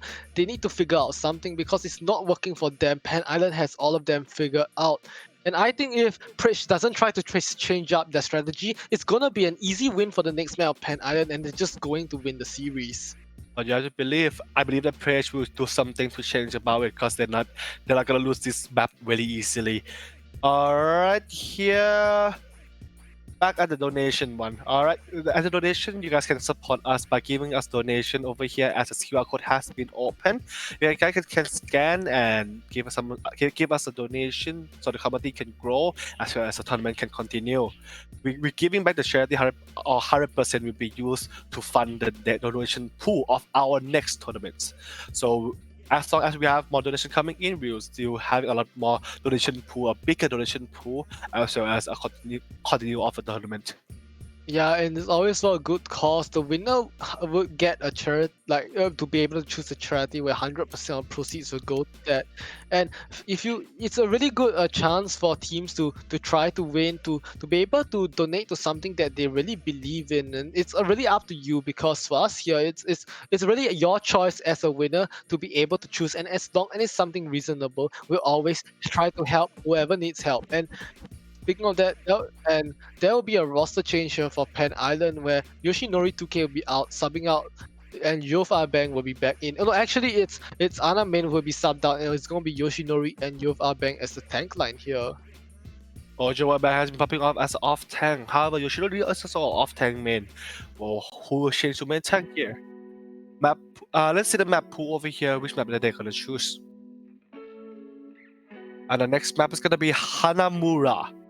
The one of the most play in the ranked game, a 2CP that is very pretty fun to play actually, and the cinematic that has been the Hanzo and Genji cinematic that has been based on Hanamura as well. The map gonna be was chosen by Presh. I believe that Presh is thinking about something over here. They're gonna try their best to win the game. Probably they're gonna change some playstyle, some composition, but we will see how it goes. I think on Hanamura, they're going to be trying to cheese it out, especially if they start on the defense. I expect them to be playing the Symmetra, just going to TP or straight to the point, just trying to surprise Pan Island with any strategy they can, because Pan Island knows that they're probably going to play the Brawl, and Preach on the attack, they have the opportunity to surprise the enemy over here. Alright, now we're back at Hanamura. Let's see the composition that they pick. It's coming up right now. On the defensive side, Yoshinori 2K is gonna play main tank, and Joe1 Bang is gonna play off tank. Oh, they swapped the roles. Man. Sexy Mumi is gonna play McCree, and Insane is gonna play Mei. Whatever is gonna play Baptiste, and Fantastic gonna play Lucio. As we have seen, Insane Mei is insane. He's actually really popping off and really well done. But for not Lucio, it's not that bad either. He managed to pop off a very nice play of the game, 5k boop. Amazing. That will be our highlight of the match actually. Our play game is gonna go with the Symmetra composition. I believe that they're gonna cheese it out. Let's see whether they can sneaky and cheese it out or not. Yeah, and for Presh, they're doing exactly what I expected them to do. But interestingly, they have a Mercy, and I don't even think that's even a good choice. With a charge flank, oh no, that's Castle Dog already dead, and that's putting a stop into their plans. They need to be able to scout that out. They're still trying to force it, but I don't even think they can do it because all of them are so low. I think at that point when they lost their Xayah, they should just wait and regroup in spawn. They should have come after they lost the Castle Dog over there. That was a nice cheesy play from Yoshinori. They thought like, okay, Pre's gonna be cheesy, I will cheese you too. They went behind and fight Castle Dog in the pin, and they managed to kill them off. He's still over there. They actually got him out with the Sonic Arrow, and he's forced to back, but MMI is already down. They have the rest, but that's the resource down, and they stop over to a pharmacy, but and they're trying to just burst down Pan Island wherever they can. Alright, now they're in front at the first show. They're not gonna try to chase it anymore. It's gonna be a brawl against brawl, and let's see who's gonna be brawling better. They're trying to push in. The red team is pushing up. How the Mei wall block? block the red team from behind, but who's gonna go down because of the main wall over here. First, he managed to get a pick over there, but immortality has been used as well. Farah Mercy gonna be on top, trying to get some damage done over here, but haven't get any pick yet. The ultimate charge right now will be really favorable for Pen Island, since they have 1, 2, and almost 3 to 4 ultimate. Oh, there was a Nash coming out here from Yoshinori 2K, but he got no one yet, and now he's gonna go down. For us, went down actually instead of the right hand here, and then they're pushing in very hard. Have Insane to ward them off from behind. There was a nice wall over there. Barrage coming out here with the Flux, but he got 3. He got 3 players. Elix is really outstanding in the ultimate usage. And Erlix once again proving to be what Preach needed. So over to Farah, he builds up a barrage in one fight without even needing the nano. He catches out 3, 2 kills with the barrage and 1 with the normal rocket, and that will be enough to push through. Hey, they need to cap. Hello guys. Hello. Anybody home? There was some amazing play coming out from Elix there, managed to get 3 out of the barrage and actually win the fight. I think it's just mainly because of Elix playstyle. Oh, his wrist might win battle now. The character has been used with the Dragon Strike coming out here. Trying to get Joe 1, Bang 69, and Yoshinori 2K. How the Blizzard gonna help them off right here? They're gonna die. And the Blizzard will not gonna be enough. The one coming out here with the High Noon managed to get the Farah. Is it enough? Is it enough for them? I don't think there's enough for them right now. Elix has been rest on top. Oliver's gonna go down. Katimami's gonna go down as well. They're pushing very hard. However, they're waiting for the routine is waiting for them to touch. How can they touch? Can they make it? They make it. They touch it. Will it be enough? The touch will be enough or not? Coming out here with the nano right hand and Zarya Kazanok zapping the heck out of the Ash over there, but he haven't get a pick yet. It will be a bit difficult for Pledge right now because they're taking too long to take the point, and they're gonna go down 1 by 1. Yeah, and over there, Lollytron with the nano boost able to put it onto his man, just really good. But at the end of the day, Pen Island was able to stabilize, catch out a few key picks, and they actually win. But Prage still has 3 minutes attack. All they need is 1 take, but a Q onto Lollytron. They in the fight won't be enough to help them. I actually really like how Pen Island is really patient and just wait for the whole team to come in and touch at 97%. That was like really close, and they're trusting their teammate that they were gonna come in time and touch the point and actually won that particular fight. The Sinmami is gonna go behind them, and enemy line way behind, trying to get some pick over there, but he haven't managed to get anyone yet. Ultimate use right now, Pen Island. We have Yoshinori 2K on the Shadow as well as Marathon Flux. The Shadow has been used. He gets someone over there from behind, and Flux has been used as well. At the same time, Insane managed to pick Lollytron down. Yoshinori 2K though, he's gonna die by saving Myanmar, managed to kill them. Joe and Bang kill Tofu there. That was amazing play coming out there, but Ultimate has been used a lot.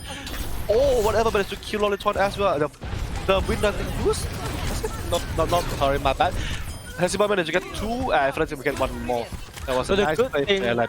Well, the good thing for Prage here is that they're building up the 5 ultimates, and on the side of Pen Island, they only have 1 out remaining, but coming out the Amplification Matrix also, they need to pop the Valve, they need the damage boost for Erlix to pop the Barrage, maybe the Graph even throw it in to group all them out together. I think this is a really good opportunity for Prage to win, and Erlix is looking to flank over here. Oh, let's see whether the flank is going to be worth it or not. Right now, he's just trying to get some damage, pushing the enemy. Oh, still stuck, but there's no one to die. Maybe the flank. Oh, Faraz is gonna kill Ellis, and it's gonna go down right away with a headshot on the Theater primary skill over here. While this Prage still have 5 ultimate. They're building the 6th ultimate here. They have to win the fight. It's 6 ultimate. They have to win the fight. Yeah, but they need to push in with their ultimates. If they just get picked off again and again, just getting out of position, they're just gonna snowball to the fact that Pen Island will just build up to their own ultimates as the Dragon Strike is being popped here. Fantastic falls, and there's a nice shatter, a nice anti, which catches out Tank like empty graph there, maybe not really needed. Maybe should have saved that for the stagger kills, but because they only need 1 tick, that's the point already gotten for Prage. Oh, with the 6 ultimates, but I think they use it all actually, almost all. They only use 5 there, but it's 90%, right? They have to make sure they win the fight using every ultimate they can. They're really committed in that particular fight, and it paid off. Yeah, and Pen Island Preach finally showing compositions that we have not seen before. Finally showing that they're not just a main McCree one-trick team. Erlix and Save Myanmar on the DPS picks able to push their wolves and Pen Island their force to think about how they can do it. But as we seen last map, they have the ability to just come back at any point in the game. And 1 minute, 1.5 minutes isn't a tough time bank to beat. Oh, I love this cinematic so much. It reminds me of the cinematic one in the YouTube. It's called the Dragons, I think. I'm not really sure the name between Hanzo and Genji. I actually watched that the first time in my life. I watched it and I decided to buy the game right away. That cinematic is amazing. It's just full of emotion. Anyway, let's get back to the to the game, shall we? And then I'm gonna play Broadcom with Symmetra as well. They'll try to cheese it the same way that the Praise did. However, the Praise gonna change from Saria and change to Sigma instead. I will see how it goes, whether they can make it worthwhile or not. Then Pan Island trying to go for their own sim of their own, the same strat that Preach decided to do, but Same Myanmar will be there to scout it out on the Sombra. He knows what they're trying to do. He's gonna give the information to Preach and how they will react to it. So right now they actually TP up to the high ground trying to catch them off guard. But they're just stuck up here. They need to drop. The Ryan goes down first, trying to push the rest of the Preach onto high ground, and J-Pixis actually falls, and that's both healers. That was really unfortunate there. J-Pixis shouldn't have been in that positioning. I don't know how Lollytron even got picked out. That was a nice decision making when played by Symmetra. He didn't go in his point straight away like how other people might have done. He actually go on a high ground and managed to take control of the highest high ground out there for the whole team to just shoot them off. Hit them off. Yoshinori Doke just went in and hit the Mercy twice, and someone just finished the Mercy off for him. There was a pretty high IQ play over there. How they're gonna go main right now? They're gonna push up, and then another high block coming down here from 16 Momi. They're all gonna go in the Doofus trying to push in, but he missed. However, Joe and Meng is gonna go down and roll down, and they're gonna get picked off. Whatever, managed to shoot down Jilix on the Mercy over here, trying to stabilize right now. However, they cannot actually stabilize as much. They're dropping down on the low ground. Pushing the moment to get 1, 2, whatever, but it's 2. Usually when take one more, or it's gonna be a bit difficult for Praise right now to actually turn back the game. Sigma is still there to save the day, though. Can he save it? No, he cannot, and he went down. However, Ellis went back here with the rest and managed to get one pick.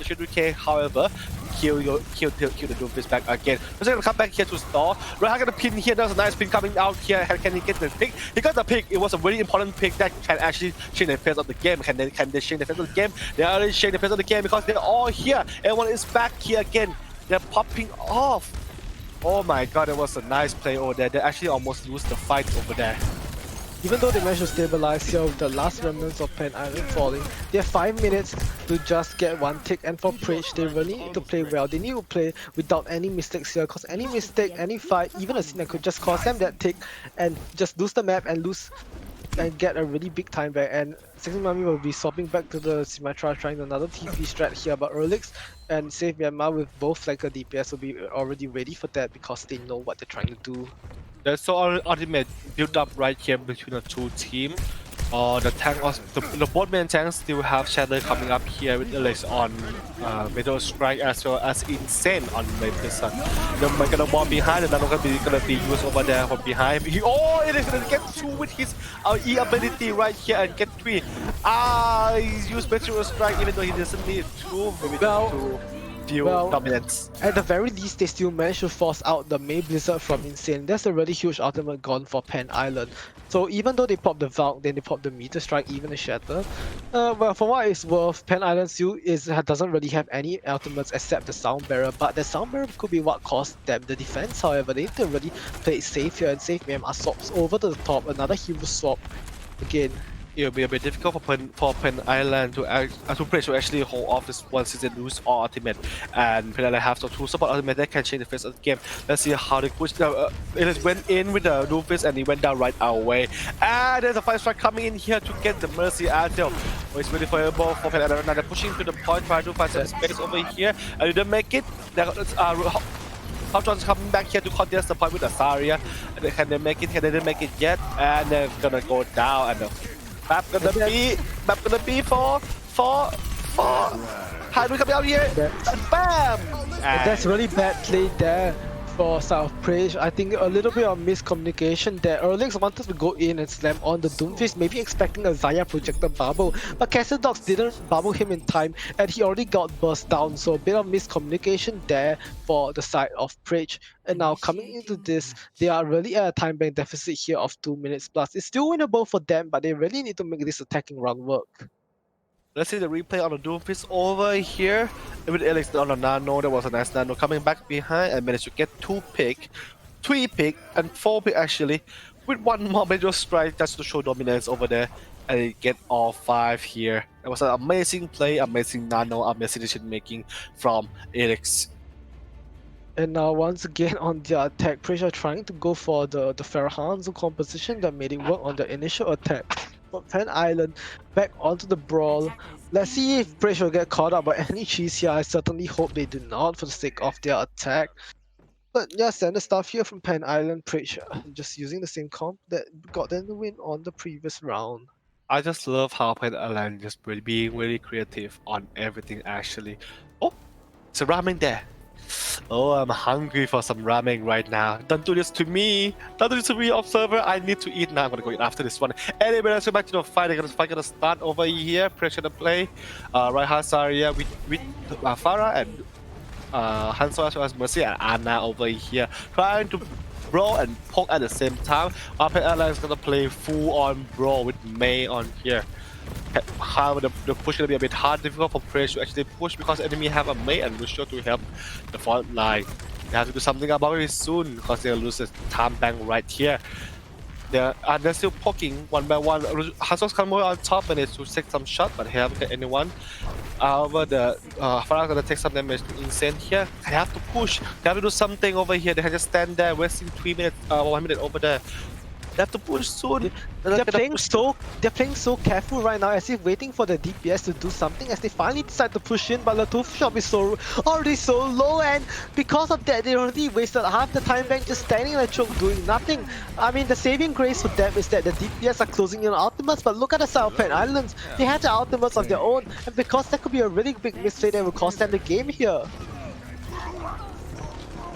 There was some amazing play coming out here from Pen Island. Right now, they have a high noon over here, maybe to... Erlix can't get caught out! That was a nice shot from Jovan Bang, managed to pick out the Farah right here, but he got pressed right away. 10 minutes to the clock, they have to push it as well as possible. Can they touch the point in time or not? With the high noon coming down here to get one, Mercy is gonna go down with the right hand piling in, but it's still survive nonetheless. Is able to get possible to get one more barrage coming down here from Farah, and he's still going down. That's so unfortunate there for Praise, just standing around the choke, do nothing. The DPS managed to finally pop off, but the rest of the team are not there to follow up. And it's going to be a hold here on point A for the overtime round. And look at that. Pen Island, they can't even lose at that point. The worst they can do is draw, but they have 3 minutes just to get one tick. It's basically, Praise really needs to really pray for a miracle here if they really want to have a draw.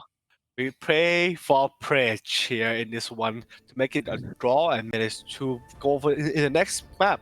However, it is going to be amazing to watch over here. Since Pen Island have 2 minutes in the time bank, they can be really creative about it. There's a lot of time to get this one tick.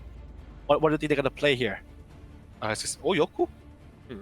Honestly, nice Praise needs to realize that they need to ward off any cheese from South Pen Island. And here we see another view of ramen. The observer told me what make you hungry here, Mengho. Not again!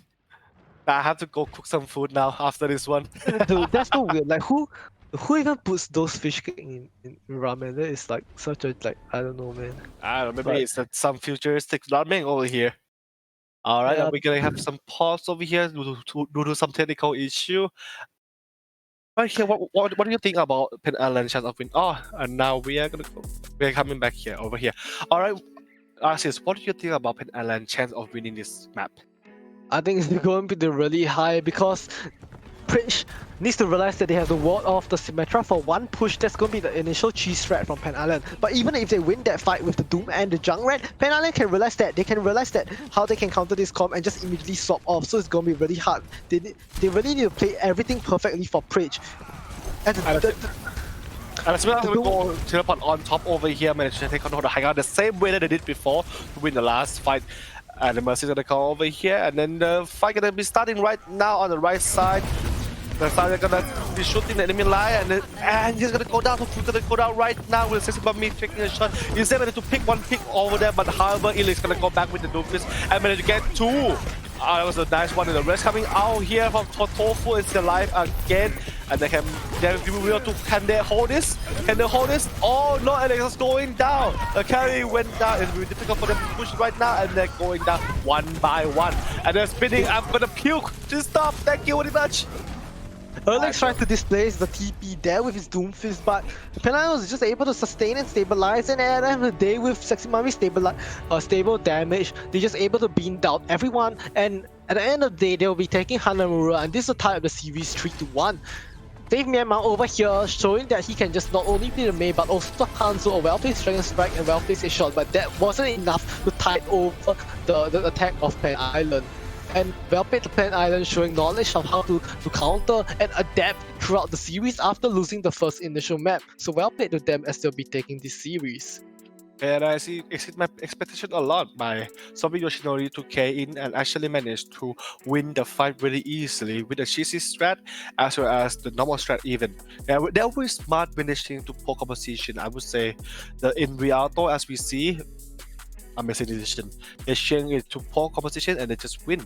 And after that, the moral of Presh maybe probably went down a little bit more, and then they just roll with it. They know how to counter Presh now, and Presh cannot do anything to change about it. Yeah, really unfortunate there, but well played to Preach. A really good tournament run here, even making the semi-finals and making it close at the very least. So that'll be it for the semi-finals, as the finals tomorrow will be against Jollibee Fan Club versus Pen Island, and I think that'll be a really great match. But before we wrap things up here, I think there should be a player of the match or something soon. But before that, again, one more time, you can help us by donating to our charity pool over here for us to manage to get a charity back here and proceed with the tournament again. 100% of the donation will be used to fund the donation pool of our next tournament. Charity event and tournament is amazing. The winner of the tournament will be able to choose the charity of choice, the organization of choice, so that they can let us help them donate to those charity organizations that they want. It's just an amazing gesture that I would love for you guys to help us out over here. And now let's go back to the play of the match over here, but presented by CMG Arena. Who's gonna be player of the match here? What do you think, Ryan? I think it could be anyone because there's a lot of pop-off moments here from both sides actually, and player of the match will actually be Erlex from the losing side of Preach, and even though his team lost today, he was able to do a lot of work on McCree, especially on Busan, especially on Iconwall. A lot of big high wounds here for the sharpshooter of Preach, and as always a really consistent force throughout our tournaments, showing the stuff that he's a really hit scan to be touted with even though his team lost today. I think that Preach, they still have a chance to probably win the next tournament, and I'm excited for the whole team to see what they can bring up next tournament. And he's actually really good at McCree. Not only the McCree though, his Echo actually something else as well. We didn't expect him to play Echo that well. We all know that Elix play McCree a lot, but then he's still popping off as Echo, managed to push the Rialto on the 3-minute time bank. Well, here's some of the highlight of the high noon coming out here from Elix. He single-handedly managed to win a lot of fights and helping Preke to take control. However, it's not gonna be enough to win the match. Look at this Doomfist play. It's an amazing play over here. We just get 2, 3, 4. Even the Blizzard over there to save the Reinhardt. It's just amazing. I think he have a very, very talented mind in playing DPS. Yep, and even though we are commenting about Erlex here, that's not to take away of how good Pen Island and the rest of their team members were, because at the end of the day, they were the ones who were able to shut down Erlex whenever they could and take the win, especially on Hanamura, where Erlex on the Pharah, he was forced to stop on the Pharah. Even though he had some pop-off moments, the rest of the team was able to follow suit, and Pen Island just took advantage of that and won. It was a nice play coming out here from Elix, but it's not. It's something else. That teamwork is amazing. The morals never go down. They actually went back at it again and win the thing. I would call it. It's almost like a reverse sweep, but not a reverse sweep. I don't know how to say it. It's just amazing to watch. Anyway, thank you everyone for coming by today. I'm Mr. Bangho, and Yeah, and that's going to be it from me and Mengho today. Do remember to follow our socials down below. Down below, our names is going to be Twitch for Mr. Mengho, and for me, you can follow me on Twitter, RX's Overwatch. And tomorrow at 8 p.m, same time, same place, it's going to be our grand finals. I expect it to be a really close match tomorrow, so be sure to catch all the action. It's going to be Jollibee Fan Club versus Pan Island tomorrow, the grand finals of the Awakenings #1 tomorrow. So that's it from us, and see you guys next time. See you. Bye bye.